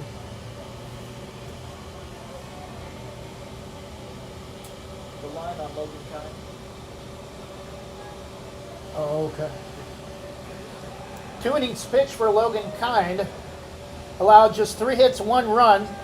Walked 3, struck out 6. Thanks to Jonathan Lee keeping stats for us. Pitch from Gramlich is swung and missed downstairs, 1-1. 9-3 now after 2 runs have already come in to score from Astoria. Hard grounder to third. Throw to first is the only play. Another run will score. 9-4, but 1 out for Astoria here in the top of the third.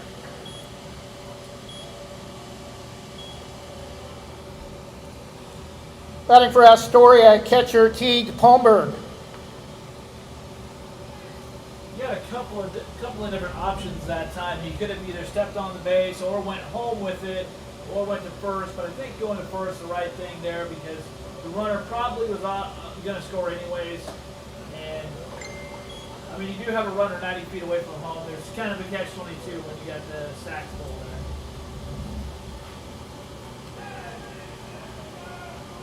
Only runner is at third, so double play is likely out of the question for Banks. Pitch misses high, just outside of the strike zone, 1-1.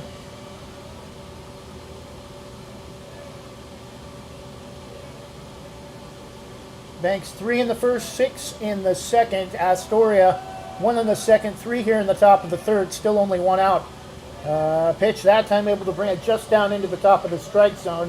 1 ball and 2 strikes. Again, Blake Jewett taking over for Logan Kind here in the top of the third. 9-4 Banks with the lead over Astoria. Pitch that time misses outside, 2-2.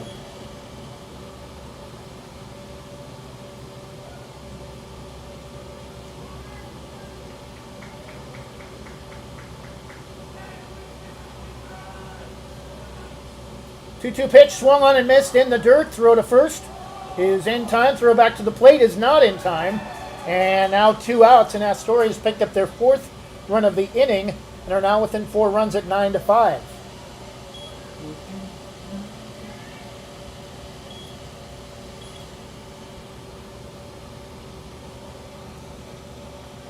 Batting for Astoria, starting center fielder, number 17, Garrett Hillard. So where did he go when, because Boudreau went to center field. Hillard started at center field. First pitch from Blake Jewett is a strike at the knees, 0-1.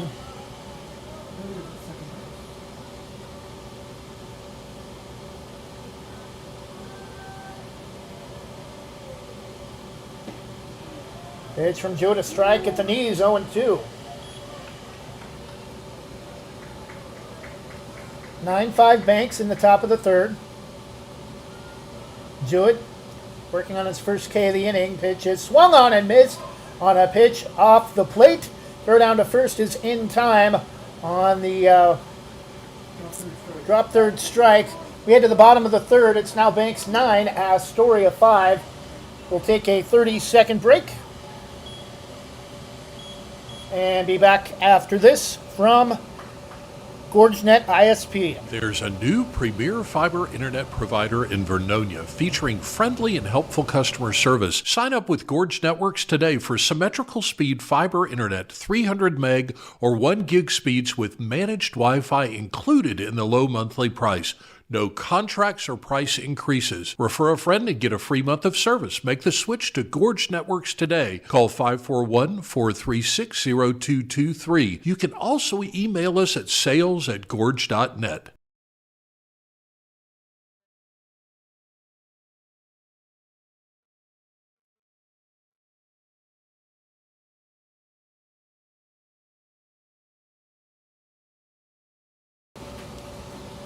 And we're back, bottom of the third inning. Banks trying to re-stretch their lead after leading 8-1 heading into the top of the third, where Astoria answered with 4 runs off of new pitcher Blake Jewett.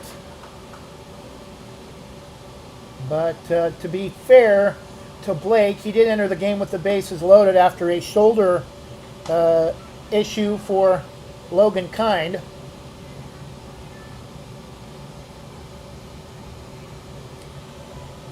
Leading off the bottom of the third for Banks, number 1, top of the order, shortstop, Wyatt Hesselman.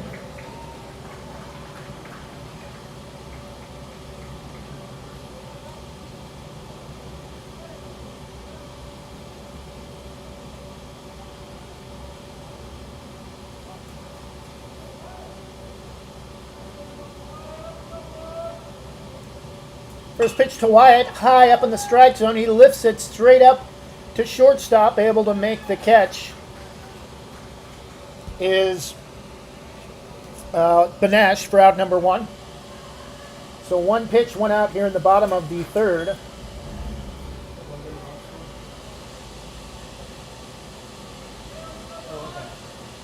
Four runs, 2 hits, 1 error for Astoria. Banks 9 runs on 6 hits, 2 errors. Pitch 2.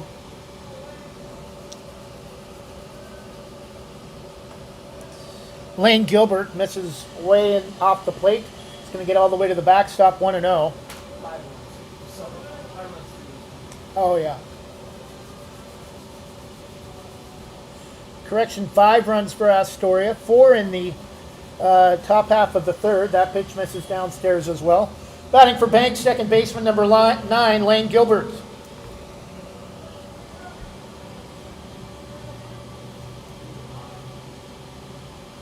.20 pitch is missed low, 3-0. 4 o'clock start. We've already played almost just 6 minutes shy of 90 minutes, and we're still in the bottom of the third. Pitch from Bradano, can't catch the outside corner, and that's going to miss for a 1-out walk for Lane Gilbert. At the plate for the Braves, catcher number 10, Ashton Crossan.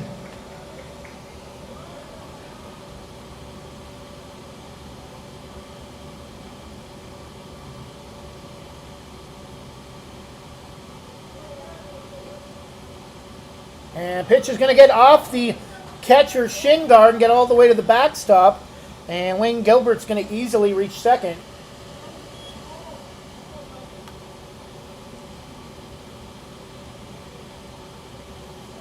Want to know the count, and now Bradano is going to get I think a visit to the mound.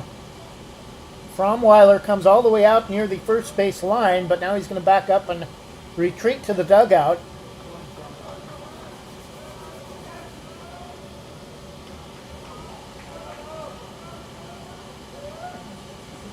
Pitch is swung on, just does get a piece of it off the end of the bat, straight back, 1-1.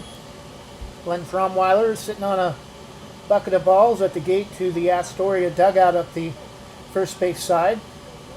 Yeah, it's kind of a surprise the umpire is letting that happen, because actually that's got to be a safety issue. Rule. You're not supposed to do that. And this one's lined to center field, going back on it, able to make the catch for out number 2 is starting pitcher Nico Boudreau, who moved to center field after being pulled. Out number 2 for Banks quickly in the bottom of the third. Batting for Banks, starting pitcher number 18, Logan Kind, now playing first base.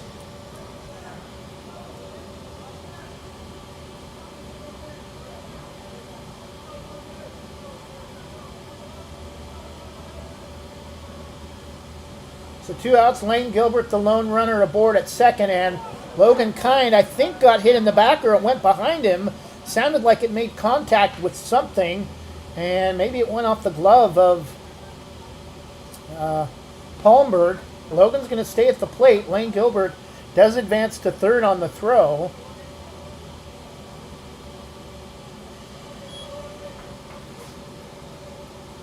So again, the Braves with a runner in scoring position. 2 outs, the pitch to Logan Kind.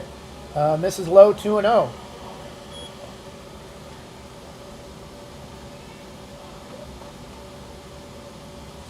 Two balls and no strikes. We'll try to get our scoreboard and video operational for you on Friday for Tillamook. The 2-0 pitch is flared inside out off the left side of the plate. 2-1.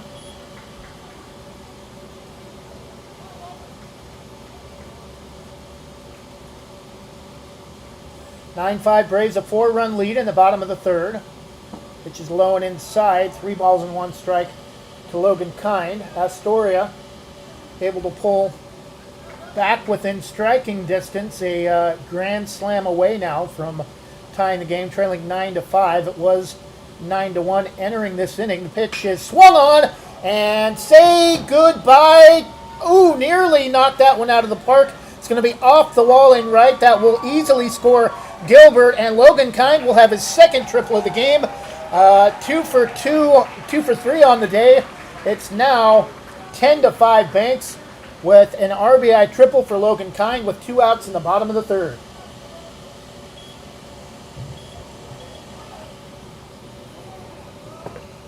Batting for Banks, number 20, Wyatt Selleck, center fielder. And we have a time called by the Braves home umpire Rennie Farron talking to Braves head coach Joe Baumgartner about something in the dugout.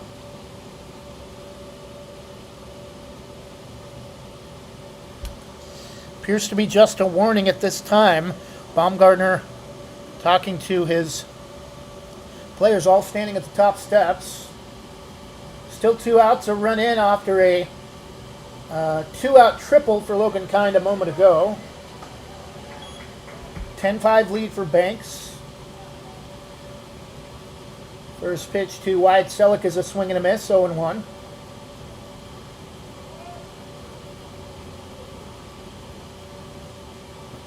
Swung on and missed by Selleck on a fastball from Burdano, 0-2.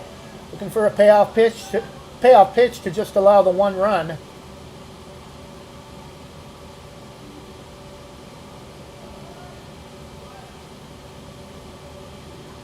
The 0-2 from Burdano just misses below the knees. 1 ball and 2 strikes.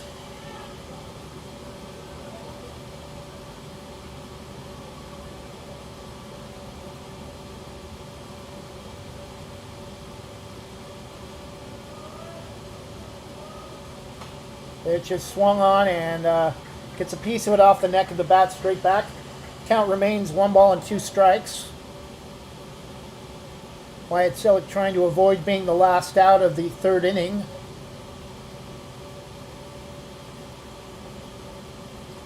Logan Kind at 3rd. 1-2 is swung on, and that's going to be driven to center field. Racing in on it. That's going to drop and get off the top of the glove, and that will now allow Wyatt Selleck late on the decision, but does reach second standing up. An RBI for Wyatt Selleck. RBI double scores Logan Kind. It's now 11-5.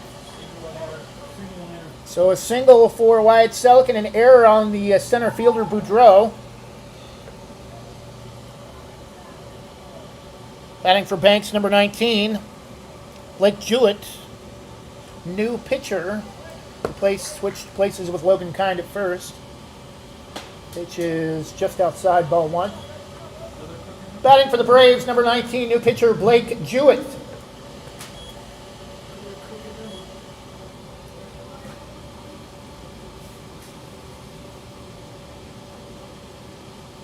So 2 runs come with 2 outs here in the bottom of the 3rd. The pitch late, called strike, 0-2, I believe the count.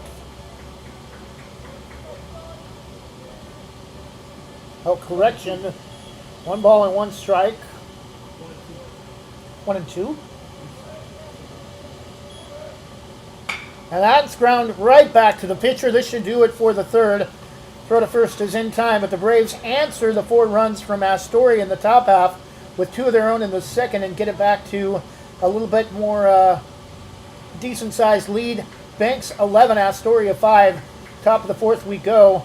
And my broadcast partner, Jonathan Lee, will take over when we come back in the top of the 4th. Do you or someone you know own a business?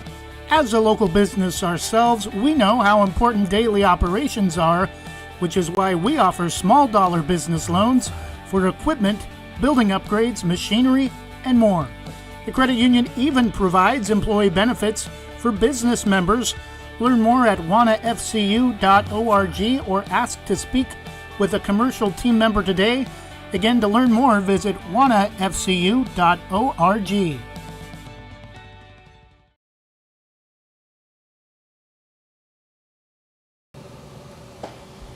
And we're back top of the 4th inning. Banks a commanding 11-5 lead. 3 in the first, 6 in the 2nd, 2 in the 3rd. Astoria 1 in the 2nd, 4 in the 3rd. Broadcast partner Jonathan Lee keeping stats for us here up in the public address booth at Ron Tonkin Field.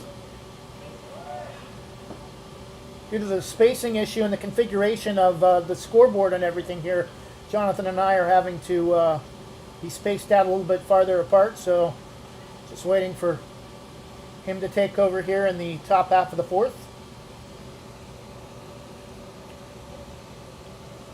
Leading off for Astoria in the top of the 4th, number 5, Aiden Giles, left fielder.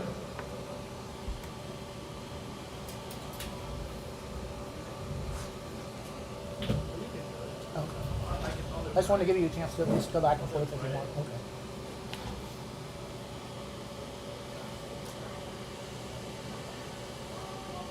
Astoria 5 runs, 4 hits, 2 errors. Banks 11 runs, 9 hits, 2 errors.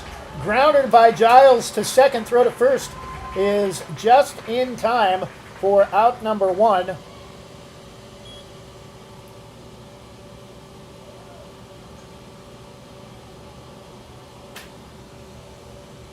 Batting for Astoria, top of the order, second baseman Connolly Fromweiler.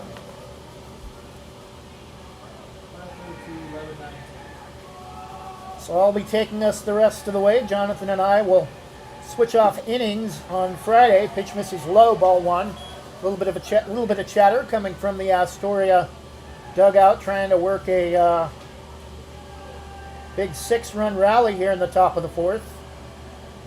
1-0 count, 1 out, swing and a miss. Nice pitch that time from Jewett. Nasty stuff on the outside edge. 1-1.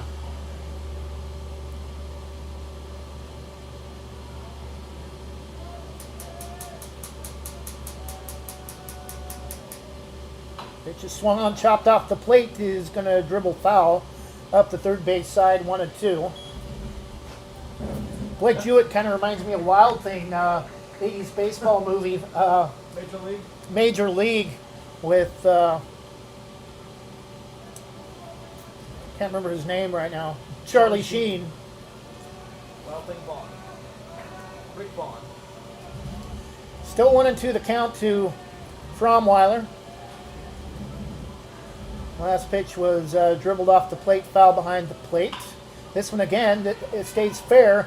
Couple of bounces to third, throw to first to Logan Kind is in time for out number 2.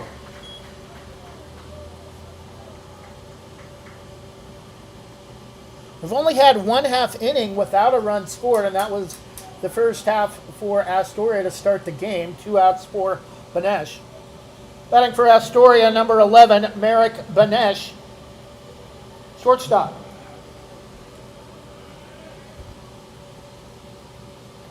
Pitch is in the dirt to Crossan, 1-0.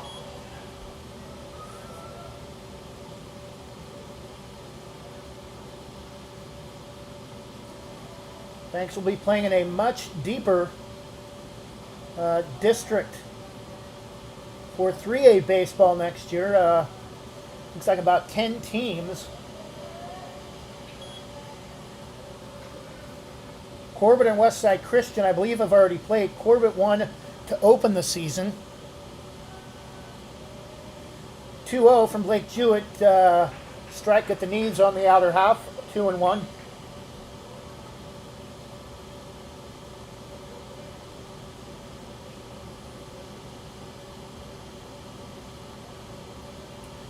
Two and one, 2 outs the count. 2 outs, 2-1 the count. Strike 2 called. Late call on a pitch down around the knees of Merrick Banesh.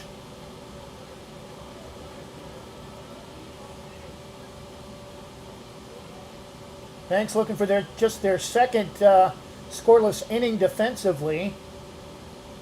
Jewett steps off for a moment. Kicks and fires, pitches outside and in the dirt, and Crossan traps it in kind of a nasty spot. Took a little time to get up. Count is full of 3 balls and 2 strikes, and Ashton's going to go out and have a discussion with the mullet-headed Blake Jewett.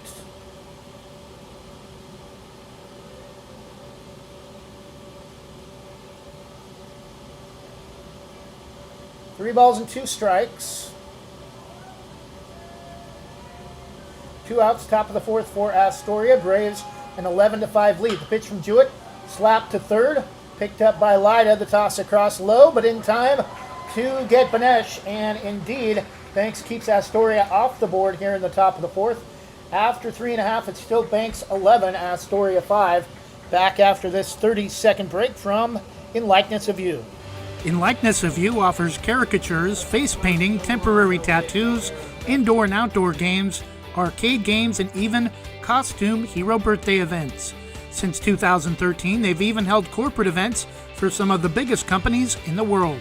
For more information or to book your next party, go to inlikenessofyou.com, thebash.com, or call 503-858-0164. That's 503-858-0164.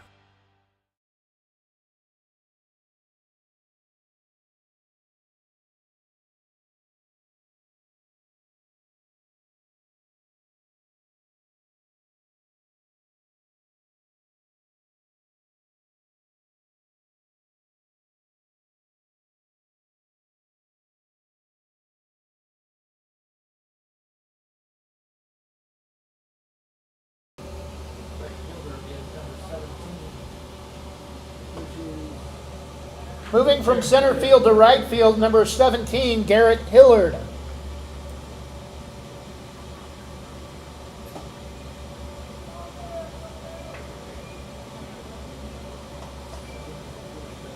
Oh yeah, Purdue Anderson started in right.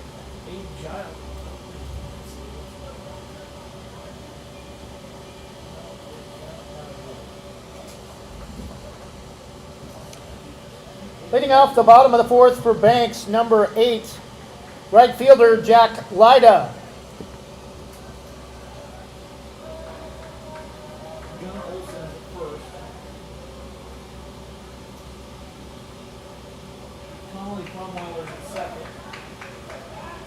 Yeah, that's the same as the starting lineup. And Jack Lyda lines one to left for a leadoff single to start the fourth offensively for Banks.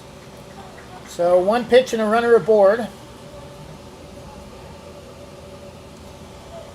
Batting third baseman, number 5, Christian Lyda. Pitch is up and away, ball 1. I think we're going to get a balk on Purdue Anderson as Jack Lyda is headed to second.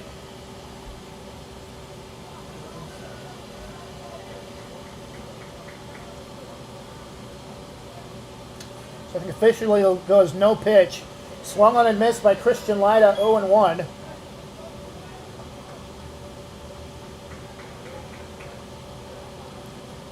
Bottom of the fourth inning, Braves an 11-5 lead. Jack Lyda at second. Pitch to Christian that time misses low in the dirt, 1-1.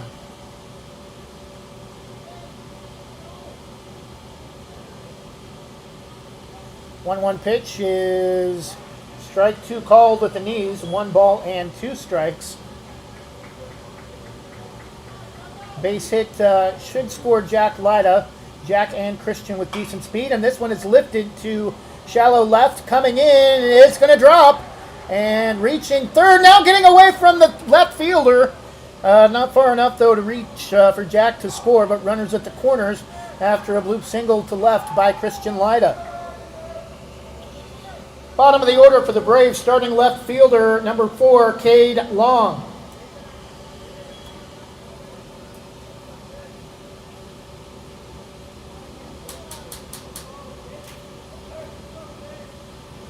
Pitch is low, ball 1.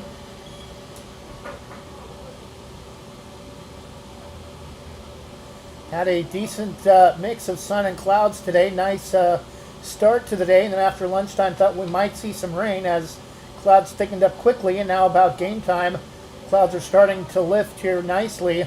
1-1 the count after the swing and a miss that time from Cade Long.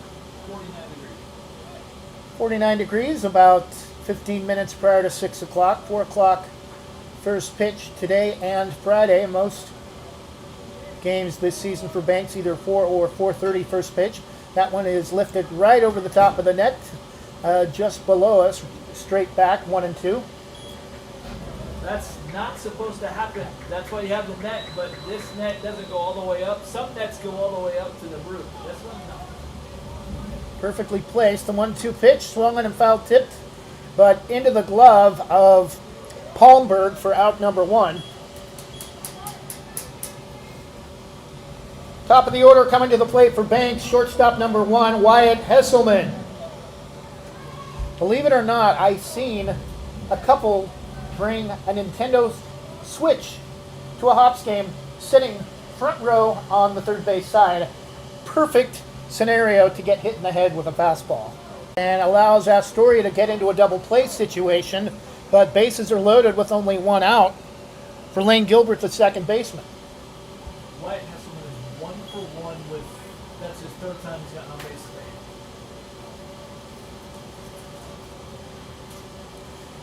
First pitch from Purdue, Anderson is inside for ball one as Lane does kind of a quarter turn out of the way.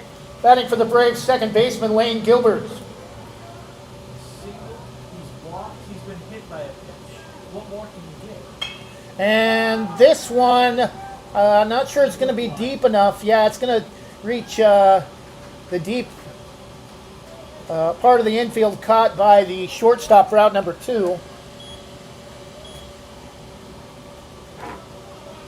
Batting catcher number 10, Ashton Crossan. Yeah, infield fly rule was in effect that time, so all runners had home. First pitch is low, ball 1. Banks has scored in every inning, 3 in the first, 6 in the second, 2 in the third. 2 outs though here in the bottom of the fourth, no runs in. But the bases are loaded as Crossan slaps one to right center, racing in, and ooh, nice job to catch up with that one, and caught by the right fielder to end the fourth. No runs, bases are left loaded in the bottom of the fourth. At top of the fifth we go. It's still Banks 11, Astoria 5. Back after this from Westside Mobile Media. Westside Mobile Media is home to Westside's greatest hits. Great top 40 hits from the 70s to today with artists like the Bee Gees, Madonna, Billy Joel, Cyndi Lauper, Whitney Houston, Elton John, NSYNC, Jennifer Lopez, Imagine Dragons, Adele, and more. Local news, sports, and weather updates for Portland's Westside and live broadcasts of Banks High School athletics. Check us out at westsidesgreatesthits.com for advertising opportunities. Email westsidemobilemedia@gmail.com or call 971-330-8122.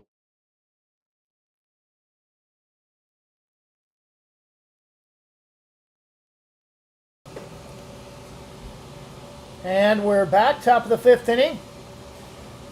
Trying to work out some first game issues on our end with some equipment issues, doing the best we can to keep you updated on this game live as it unfolds. Top of the fifth inning, Banks an 11-5 lead, exploding for 6 runs in the bottom of the second. Blake Jewett starting his second inning in relief of starter Logan Kine, who is now at first.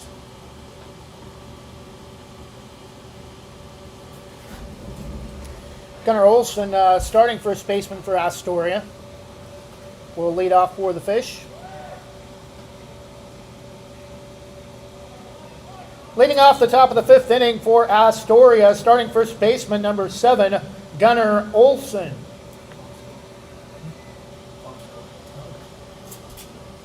After 4 innings, Astoria 5 runs, 4 hits, 2 errors. Banks now 11 hits, 11 runs, and 2 errors. Thank you, Jonathan. Top of the fifth inning, Gunnar Olson, starting first baseman, will lead things off for Astoria. First pitch from Jewett, kicks and fires, gets through the wickets of Ashton, all the way to the backstop. No harm, no foul. First pitch of the top of the fifth.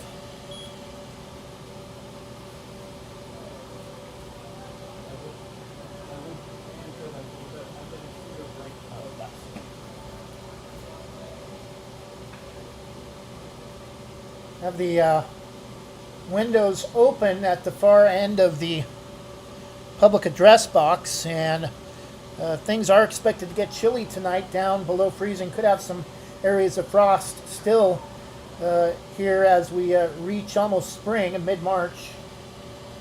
2-0 the count to Gunnar Olson, the starting first baseman. Monday at 2:44.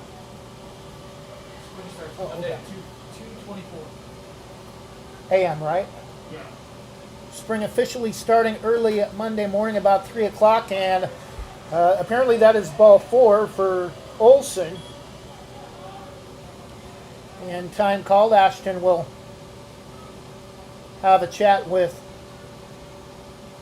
Blake about finding the strike zone. Did not find the plate in any of the first 4 pitches to start the fifth inning. Batting for Astoria, designated hitter Carson Hawkins. might be baseball today, but it's still winter. Sports season, still winter. First pitch swung on and missed. Throw to first is close, but just diving back behind the throw is Olson.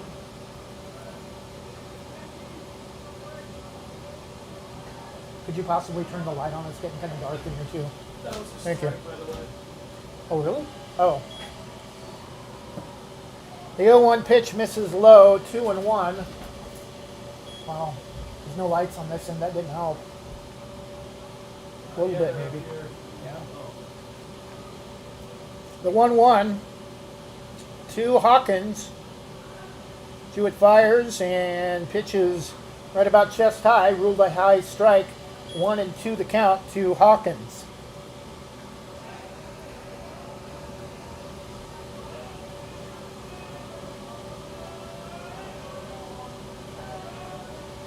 One-two pitch is low, gets away from Ashton momentarily, but nice job to keep it in front of him. No movement from the base runner. 1-2 the count, top of the fifth. Runner at first is Gunnar Olson, who reached on a leadoff four-pitch walk from Blake Jewett. And this one that slapped off the plate is going to go foul up the third base side, just about a quarter of the way, only about 10 feet or so. Still 1-2 strikes the count to Carson Hawkins, Astoria's starting designated hitter. Top of the fifth inning. Neither team scored last inning. Prior to the fourth, every team had scored in almost every half inning. This one's lined up right. Caught off first, but late on the throw. Getting back safely is Olson. 1 out for Astoria in the top of the fifth.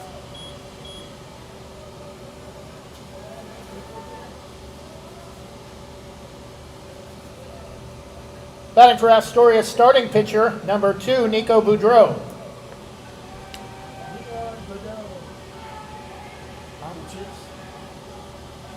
Oh, I remember that movie.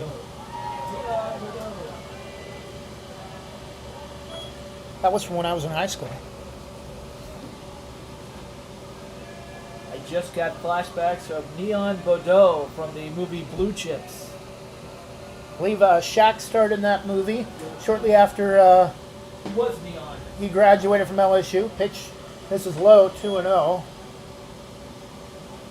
One of the great basketball movies from the early to mid-90s.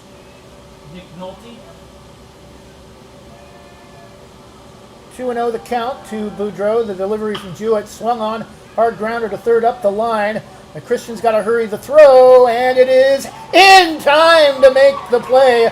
The runner does advance to second. Nice teamwork that time between Christian and Logan Kind to keep it off the turf. 2 outs on a hard ground ball to third that Christian had to chase up the line. 2 outs for Astoria in the top of the fifth, and Gramlich at the plate. Batting for Astoria, number 10, Joey Gramlich, starting third baseman. Is it Gramlich or Gramlich? Yeah, I didn't ask either. I probably should have.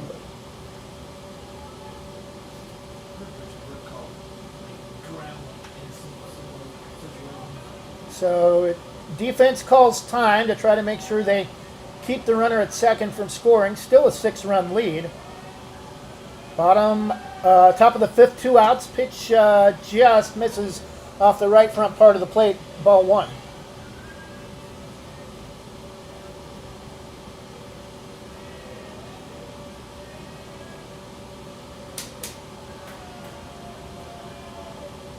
Pitch from Jewett is up and in, 2-0. A little chin music that time for Joey.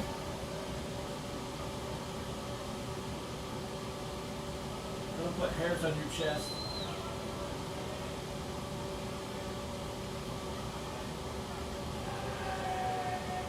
Blake a long look at second. To 2-0 is in the dirt off the plate. Ashton lost it for a moment, but stayed in front of the plate just inside the line up first base. 3-0 the count.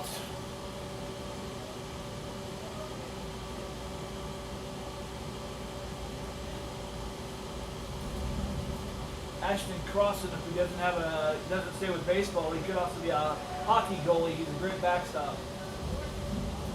I believe he's just a junior. We will see him for football next year as well. Unfortunately, his older brother will graduate this year. One of the top 10 kickers this year in all of Oregon high school football. Runner at second goes, hit and run in place. Lined right back to the pitcher. Throw to first is in time for out number 3. And Astoria is kept off the board here in the top of the 5th. Back-to-back scoreless innings for the Fish.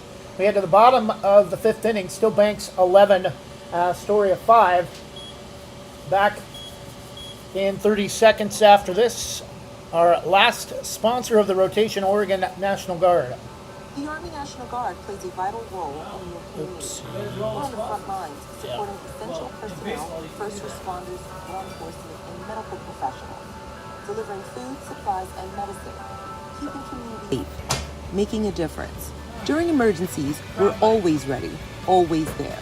Learn more about part-time service in the Army National Guard at nationalguard.com. Sponsored by the Oregon Army National Guard, aired by the Oregon Association of Broadcasters and this station.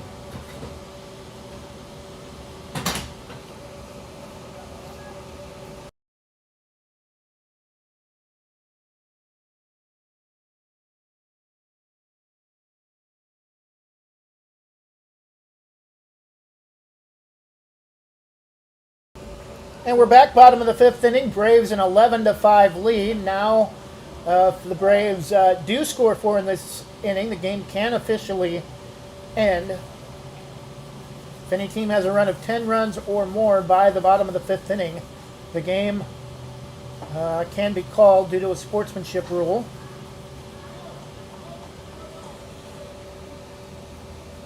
Leading off the bottom of the 5th for the Braves, starting pitcher and current first baseman, Logan Kind.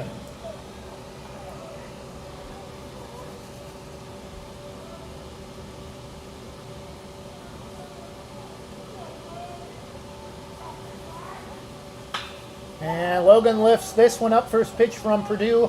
Anderson going up to the left side of center field, and he dropped it. And Logan Kind's going to reach on a two-base error on a fly ball to left center that was Fromweiler lost maybe in the sun, and nobody out, and Logan Kind aboard in scoring position for Wyatt Selleck.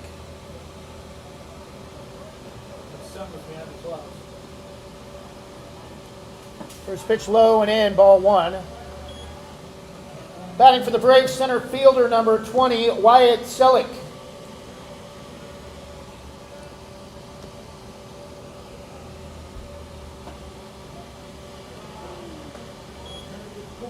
The 1-0 pitch is low and inside, 2-0.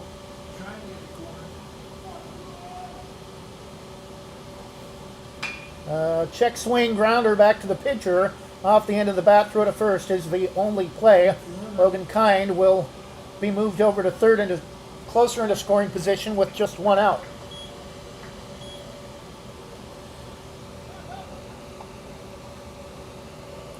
Batting number 19, new pitcher Blake Jewett.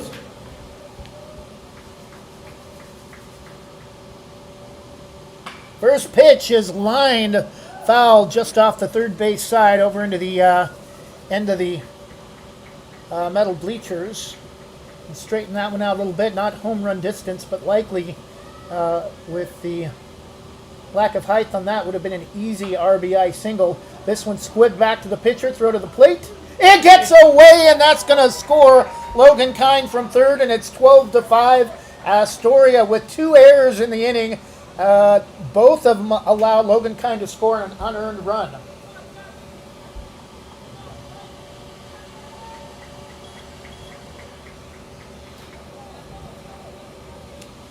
Now batting right fielder Jack Lyda. I almost called him Jake Lyda. If we had game show music, that would be a wah wah. Pitch is low and inside. Ball one to the right fielder.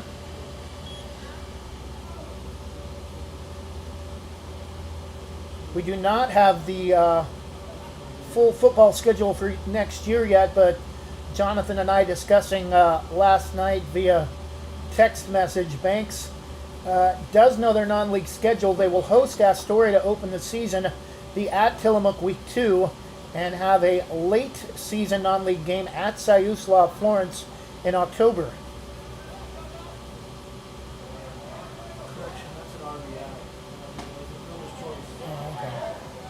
Pitch from Purdue Anderson is inside low and inside 2-0. Correction, the RBI from that scored Logan Kind will go as a fielder's choice. This one a kind of a half swing lifted foul into the top of the net off the first base side, 2-1.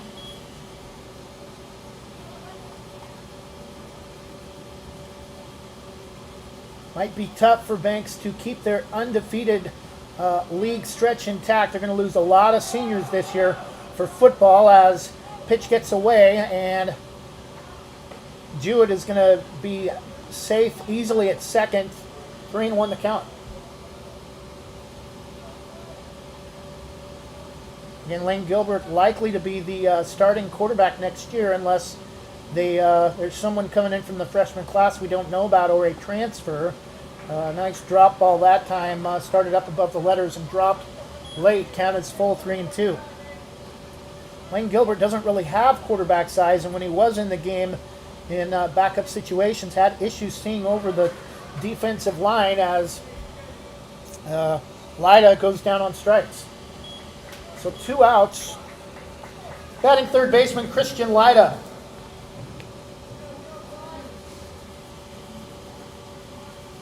Pitch, nice on the inside half. Christian couldn't pull the trigger, 0-1.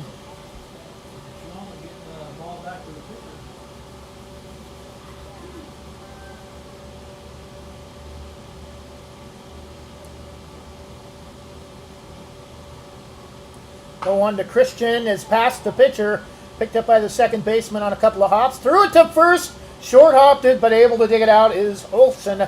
And that will do it for the bottom of the 5th. 1 run does score. Logan Kind crosses the plate. And we head to the top of the 6th. It's now Banks 12, Astoria 5. We'll be back after this 30-second break from Jason Bond Remodeling with the top of the 6th inning. Want to give your kitchen or bath a fresh new look? Jason Bond Remodeling has over 20 years experience fabricating and installing stone countertops and can upgrade your home with the countertops of your dreams without the dreamy price tag. They pride themselves on quality and customer satisfaction. They also offer cabinet installation and will do their best to beat any bid by 10%. Based in Washington County and will service most Portland area locations. For quality kitchen and bath remodels, call Jason Bond Remodeling at 503-430-0145.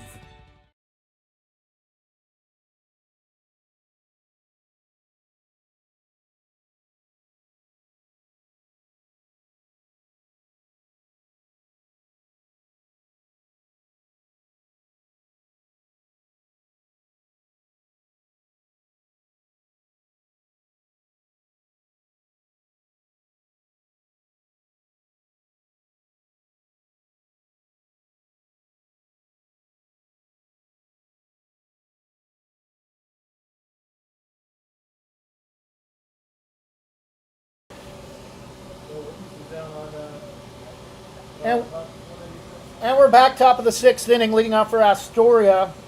Leading off for Astoria, Teague Palmberg. Can you imagine in practice what they feel? Teague and Teagan?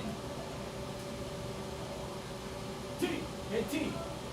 Well, I would always get Jack and Christian confused too, especially for baseball. I think Jack Russell's in the winter. I know he doesn't play basketball, but. First pitch from Jewett.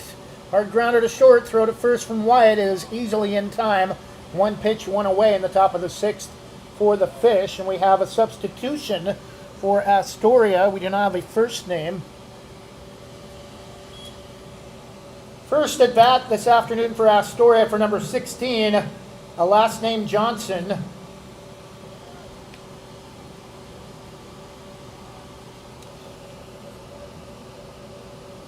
could look it up on. 16 is Sven Thank Johnson. you. At the plate for Astoria, number 16, Sven Johnson.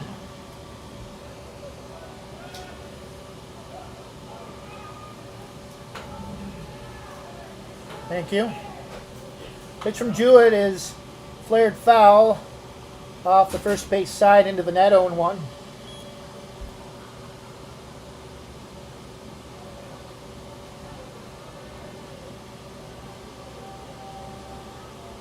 One from Jewett, hard grounder to third. Christian gobbles it up. Throw to first. 2 strikes, 3 strikes, 2 away.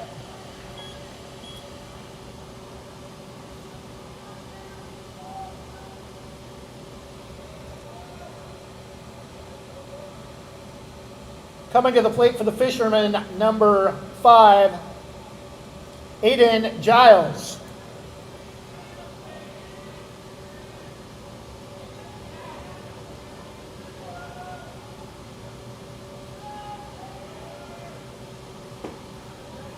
First pitch just misses low and outside, 1-0.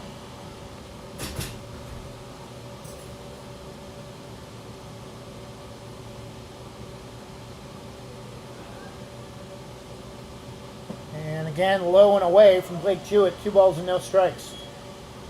Aiden Giles for Astoria is the hitter. Both teams started this game on fire offensively. Runs scored in every half of the first 3 innings. Throw is behind. And the throw got away from the second baseman, Logan Kind, and it's going to go as an error, allowing Giles to reach.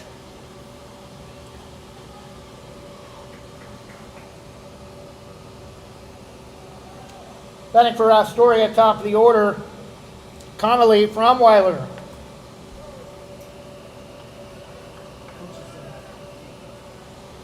So throw that time got away from Lane Gilbert. Hopefully we will not have any throws get away from him come football season. That pitch is chopped foul off the third base side, 0-1. 2 outs for Astoria, trailing 12-5, top of the 6th inning. Runner at first is Giles, reaching on a 2-out error on a grounder to second.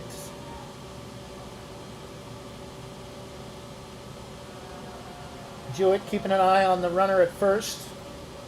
Fires to the plate, low and away, and that's going to get away from Crossan. And Giles is easily going to reach second.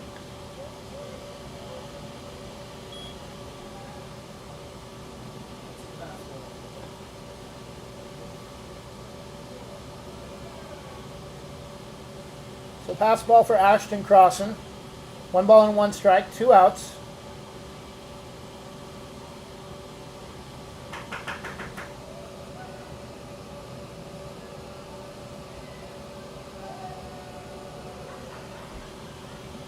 Pitch is low and in the dirt, and Crossan again can't find it.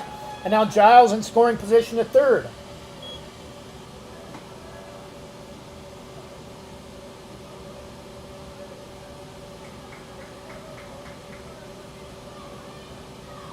Two and 1 the count, 2 outs, but Astoria threatening to score after some defensive miscues behind the plate and at second for the Braves.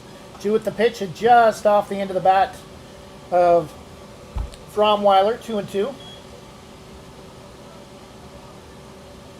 Both balls to Fromweiler were passed balls that allowed Giles to reach all the way from first to third. Giles reached on a throwing error at second. This pitch is lifted foul out of play, about 3 or 4 rows deep behind the Astoria dugout. Count remains even at 2 balls and 2 strikes.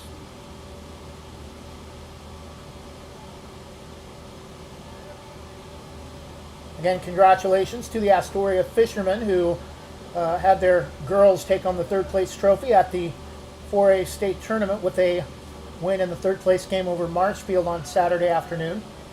Pitch from Jewett up and a little bit off the plate, count is full.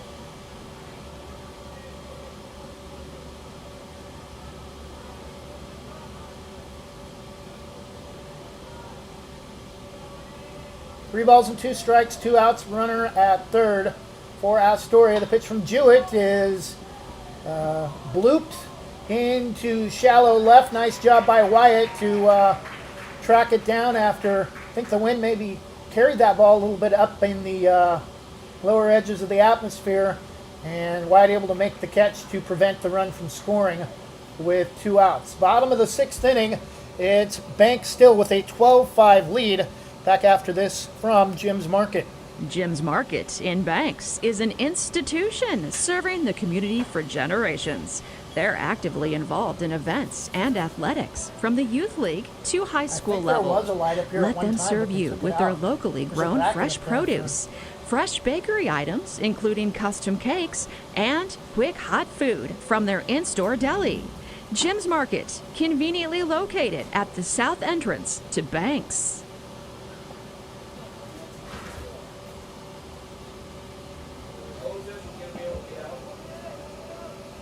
Yeah, it's just going to walk behind us, so once we go out, we need to make sure we have everything.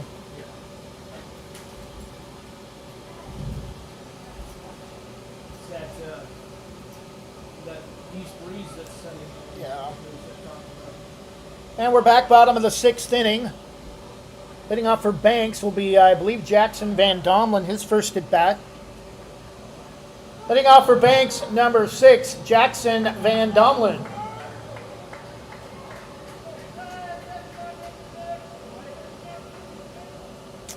No, it's not Jackson, it's Luke Bigsby. Correction, number 6, Luke Bigsby. They're both around the same size, but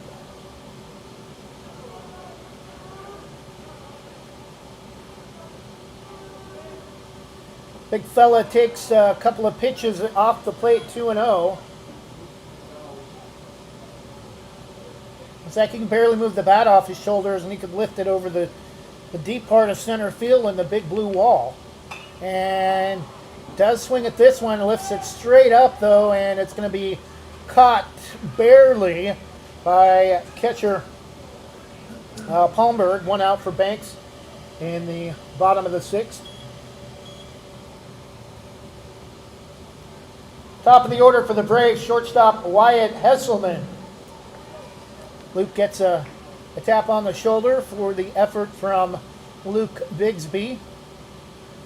This one about 6 feet up off the third base line and about 30 feet in the air. And Wyatt rips one down the third base line into the concessions deep down the left field line, 0-1. Okay.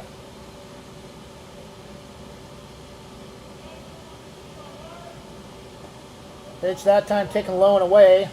1 ball and 1 strike. So every Braves player on the roster today will bat. Jackson Van Domlin in the on-deck circle. The 1-2 or 1-1 is low. 2 balls and 1 strike. Yeah, it is a little bit warmer now with you closing the door to the PA booth.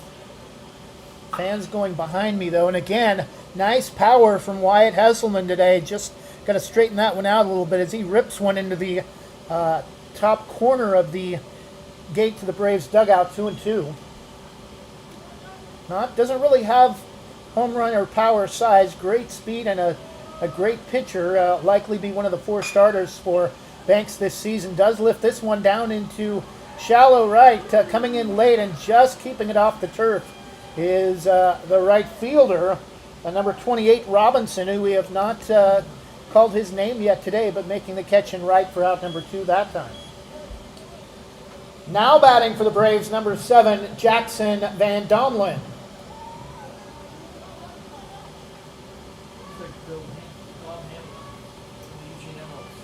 It's like who? It's like Bob Hamlin from Eugene, who went on to play for the Kansas City Royals. Is that who the Hamlin Sports Complex is named for? Oh, okay. Okay. Pitch gets away from Purdue Anderson. In the dirt all the way to the backstop, 1-0.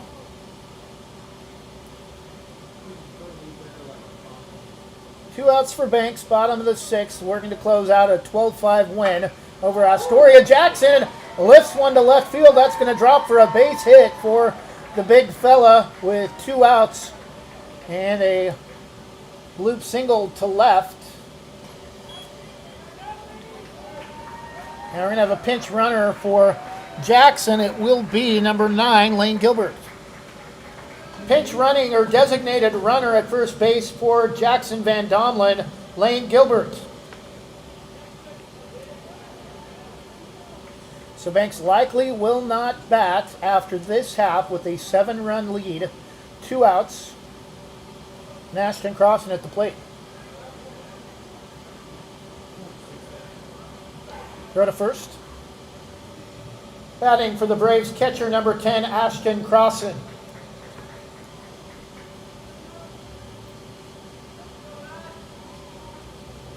Pitch is well inside, has to make a half turn out of the batter's box, 1-0.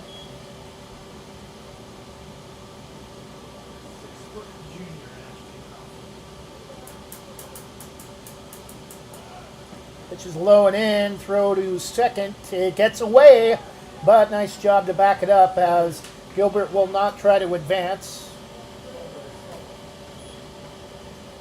2-0 the count. You know, we may not see Lane Gilbert at the starting quarterback position next year.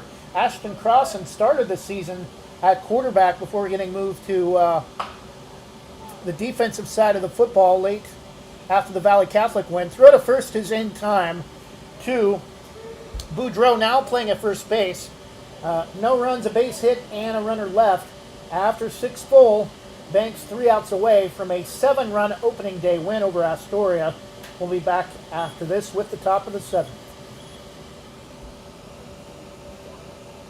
Same great smile, same great service, but a brand new location and a great new team. Sarah Hesselman Group is still proud to support Banks High School athletics, but has now joined the Premier Property Group real estate team with new offices located in Bethany. If you're thinking about buying or selling a home, contact the Sarah Hesselman Group, Sarah at sarahhesselman.com, or call 503-313-0748.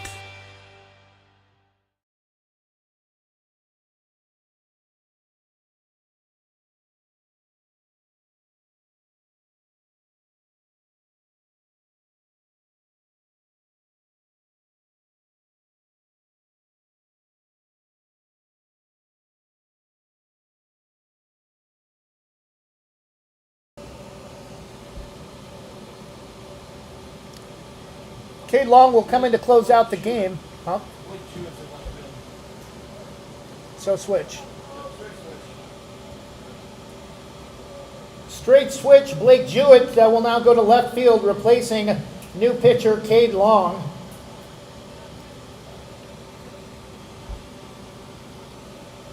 Leading off for Astoria, the number 2 hitter, starting shortstop Merrick Benesh.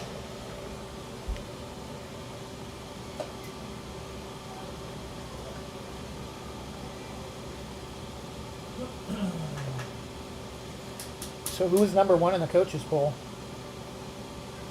In 3A baseball? Cascade Christian. Okay. And we're going to their tournament over spring break. If that wasn't working, I'd probably consider doing that. But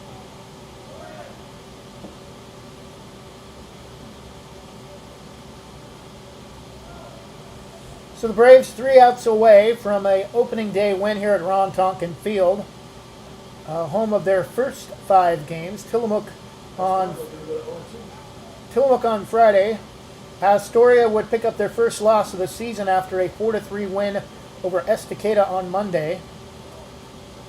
Banks will be back here Tuesday for Scappoose, St. Helens on Thursday, and Staten, their lone non-Coapa opponent in the first 5 next Friday. Leading off, Merrick Benesh. First pitch is taken for a strike on the outside edge from Cade Long. We did not see him pitch last year. I don't think he was on the varsity roster last year.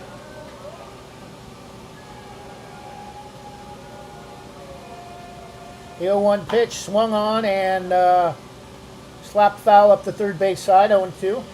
Mullets seem to be a common theme among many of the Braves players. Cade Long and Blake Jewett, not the only players with the business in the back mentality. Brookings Harbor with a 10-0 lead over Marshfield. Hidden Valley leading North Valley 14-1 win in 5 innings. Both those 5-inning finals. Grounder to third is low. Toss across from Christian is in time to Logan for out number 1.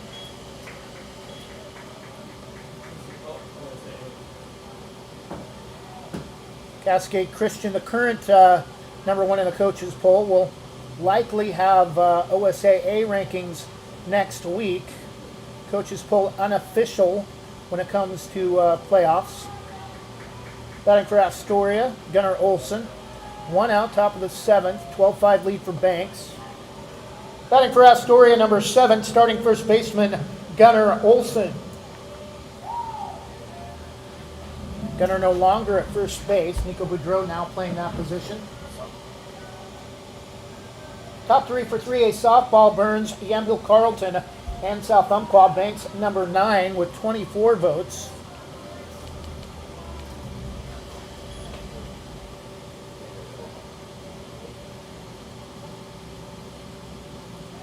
Want to know the count to Gunnar Olson. Banks a 12-5 lead. 2 outs away from a 7-run win. That pitch in the dirt, 2-0.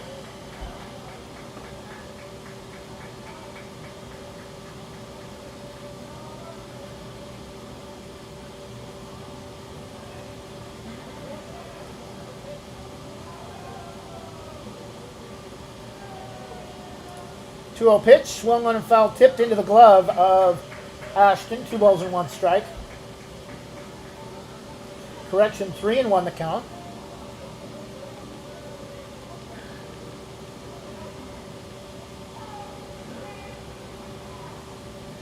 Pitch from Cade, right across the heart of the plate, 3-2.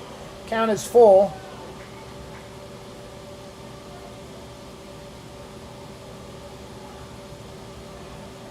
Hope to have video for you and a better audio quality with our proper equipment on Friday. Grounder third, again the toss across is bounced to Logan Kind, but nice job to keep it in front of him. And out number 2, Astoria down to their final at bat.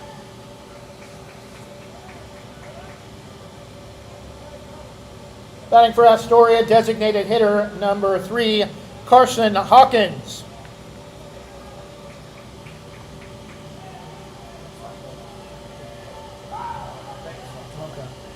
Banks will open the regular season at home against Scappoose after their first 2 road games at Dayton and at Tillamook on Friday. Banks fell to Dayton 13-7 in softball on Monday.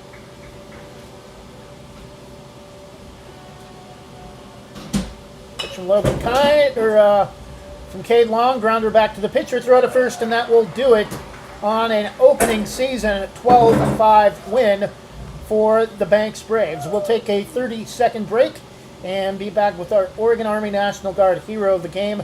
Could be one of about 3 or 4 players. Banks with a 6-run second inning that pretty much was the difference in this game offensively. Banks 12, Astoria 5.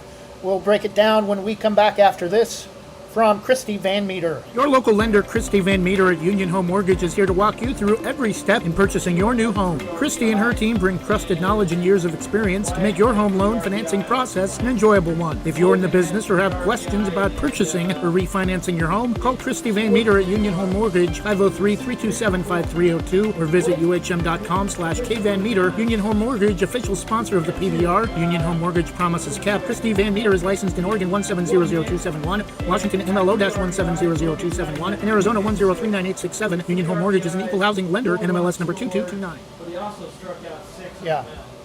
So I would say Logan. Yeah, he struck out 6 on the mound, but he walked 3. But he was 3 for 4. Logan was 3 for 4 with 4 runs scored, 3 RBI, and 6 Ks.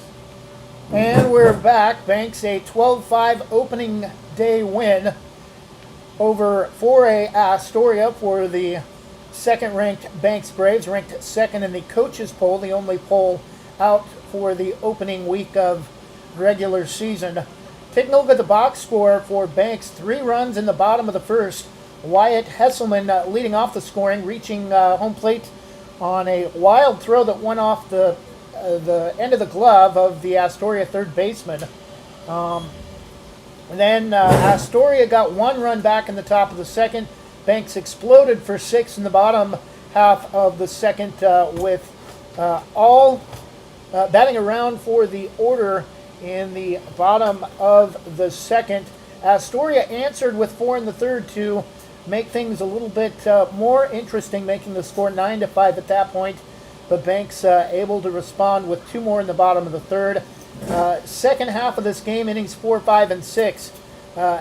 Defensively, a shutout minus an RBI for or a run scored by Logan Kind on kind of a wild situation with 2 outs for the final run of the game in the bottom of the fifth for our final score. Banks a 12-5 win over Astoria. Banks 12 runs, 12 hits, 4 errors. Astoria 5 runs, 3 hits, 2 errors. Your final numbers across the board for innings 1 through 7. Our next broadcast will be Friday back here at 4 o'clock against Tillamook. We do not know if Tillamook's played yet this season. We'll try to see if maybe we can get you any finals for the Cheesemakers before we wrap things up tonight. But yeah, just a great offensive performance the first half of this game for Banks. Able to take advantage of Astoria pitching and errors. No deep balls today for Banks, but one that came close off the right field wall from Logan Kind. And looks like it's going to be a fun team to watch yet again this year, Jonathan. Not a lot of seniors back, but other players filling in holes nicely, entering the varsity roster like Cade Long. Tillamook opening the season tonight at Newport, so Tillamook officially has not played a game yet this season either. Normally they're a lower half Coapa League team, so expect a win from Banks in that game here on Friday. I never want to speculate on the sportsmanship or athletic performance level of Tillamook, but that might be a 10-run game with the type of effort that Banks put up tonight, scoring 11 runs in the first 3 innings. Anything you want to mention, Jonathan, before we wrap things up? No, great timely hittings. Took advantage of some of the miscues by Astoria, but Astoria took some of the miscues, took advantage of some of the miscues by Banks too. But Banks just a little bit more pop in their swing tonight, and they need to clean some things up defensively. They did make an error there late at first base, and that was just purely just a lack. And I'm sure Joe Baumgartner will address that. He's addressing that right now as the team is gathered out just in shallow left field, just behind third base. And he's talking about those kind of situational things like, the lack of hustle at first base, lack of focus. That's really what that is, kind of a lack of focus, lack of hustle, just kind of lackadaisical getting back to the bag and allowing the runner to touch. Things like that, not going to hurt you in the first game, but getting down later in the season against, you play Yamhill Carleton or Valley Catholic, those kind of things can bite you in the backside. So, just kind of want to make sure to be sharp in all facets of the game. But, it's the first game, so it's first time out for Banks, and this is the kind of as it turns out, it's the kind of game where, you can get those out, but, coach I'm sure is telling the guys, hey, you got to get that out. You can't do that. Even against a team like Tillamook, who you say might be a little bit down, you still can't make those kind of mistakes because it could turn a 10-run game into a 2-run game. Well, Astoria, a good team too. They're usually a 3A playoff team, and well coached. 4 runs for Astoria as Logan Kind left with shoulder pain in the top of the third inning after pitching 2 complete innings and recording 5 of the first 6 outs via the K. Blake Jewett did allow 4 runs to score in the third, but to his credit, did enter the game with the bases loaded in the top of the third inning. So that'll do it for us. Again, our final score, Banks 12, Astoria 5. Great night offensively for the Braves. We'll be back Friday night here at Ron Tonkin Field, home of the High A West Hillsboro Hops, the High A affiliate of the Arizona Diamondbacks. Thanks for listening to tonight's broadcast. Enjoy the rest of your Wednesday evening. Hope to have you back with us on Friday. We'll try to clean some things up here as well from our broadcast point of view. Thanks for sticking with us tonight. 12-5 your final score. Good night and God.